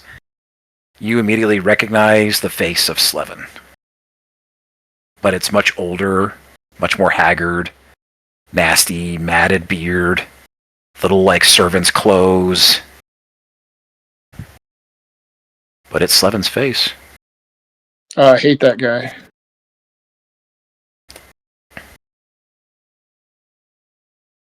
I quickly duck back without leaving my face out there then. Okay. The eyes begin circling the room more. You can hear them kind of moving between the odd cables and framework of the jars nearby, under the tables. You can kind of hear them starting to clean up the area. You hear them talking amongst themselves. Not going to be punished. Won't be punished. No. Not going to be the one. Not going to be the one. Not this time. Anything you want to do? I think I probably am just going to keep hiding and hope they... Well, can I actually... Thaumaturgy, does that let me actually create a sound away from me? It's booming, tremors. You create an instantaneous sound that originates from a point of your choice within range. So it's within 30 feet. Can I do it up the stairs, make it sound like a person running away? And you don't have clear line of sight on the stairs from here. They're actually kind of on the other side of the vats from where you're at. I'm just going to do this away from me, though. Maybe if I can do it at the bottom of the stairs then or something. I'm just trying to get them to think that someone ran up them. Okay. Go ahead. I'll let you cast it. Go ahead and make me a stealth check, because there are actively 4 people in this room looking around, investigating. Go ahead and make me you don't have subtle spell. Yeah. So you have to move your hands and you have to say something in order to cast this spell. I'm going to say that you can try and whisper it to do it, but you don't have clear line of sight either. So I'm going to give you disadvantage on this casting check, and it's going to be a pretty high DC. I'm going to put it at 18. All right, I already made the decision. Let's do this. Okay, stealth check. Let's see what happens. First one is a 19. All right, and then it comes Okay. down to this. It's a 10. All right, they got me. Out of 10. You cast the spell, and you kind of like try to angle it over by the stairs. And one of the servants immediately like darts back over to the stairs and hears the sound and like disappears out of view as you kind of like pick your head up. But just as you do to like peek out as you're casting the spell, one of those eyes, like I said, it's almost like somebody had ripped an eye out of their head, but it's much larger. And it still has that weird kind of like gangly tendril of like tendon behind it. It's slithering its way through the hoops and the wires and the connections of the tube above. It immediately slithers and like looks your direction and does this like weird blinking motion, but it's not eyelid. It doesn't have an eyelid, but it's almost like how a lizard blinks and it's sideways with this weird like translucent like covering that just like blinks, and then all of a sudden everything in the room shifts and looks your way. And the one servant still standing there immediately turns to you and says, "Ah, Master Matty. The master would bid you stay a while," and charges at you. And that's where we're going to end the session. Uh-oh. Yee! Where the heck? Well, Well, that's shit. rude. There's so much happening. There's so much happening. There's just so much imagery. I'm like, what is this? What is this? Yeah.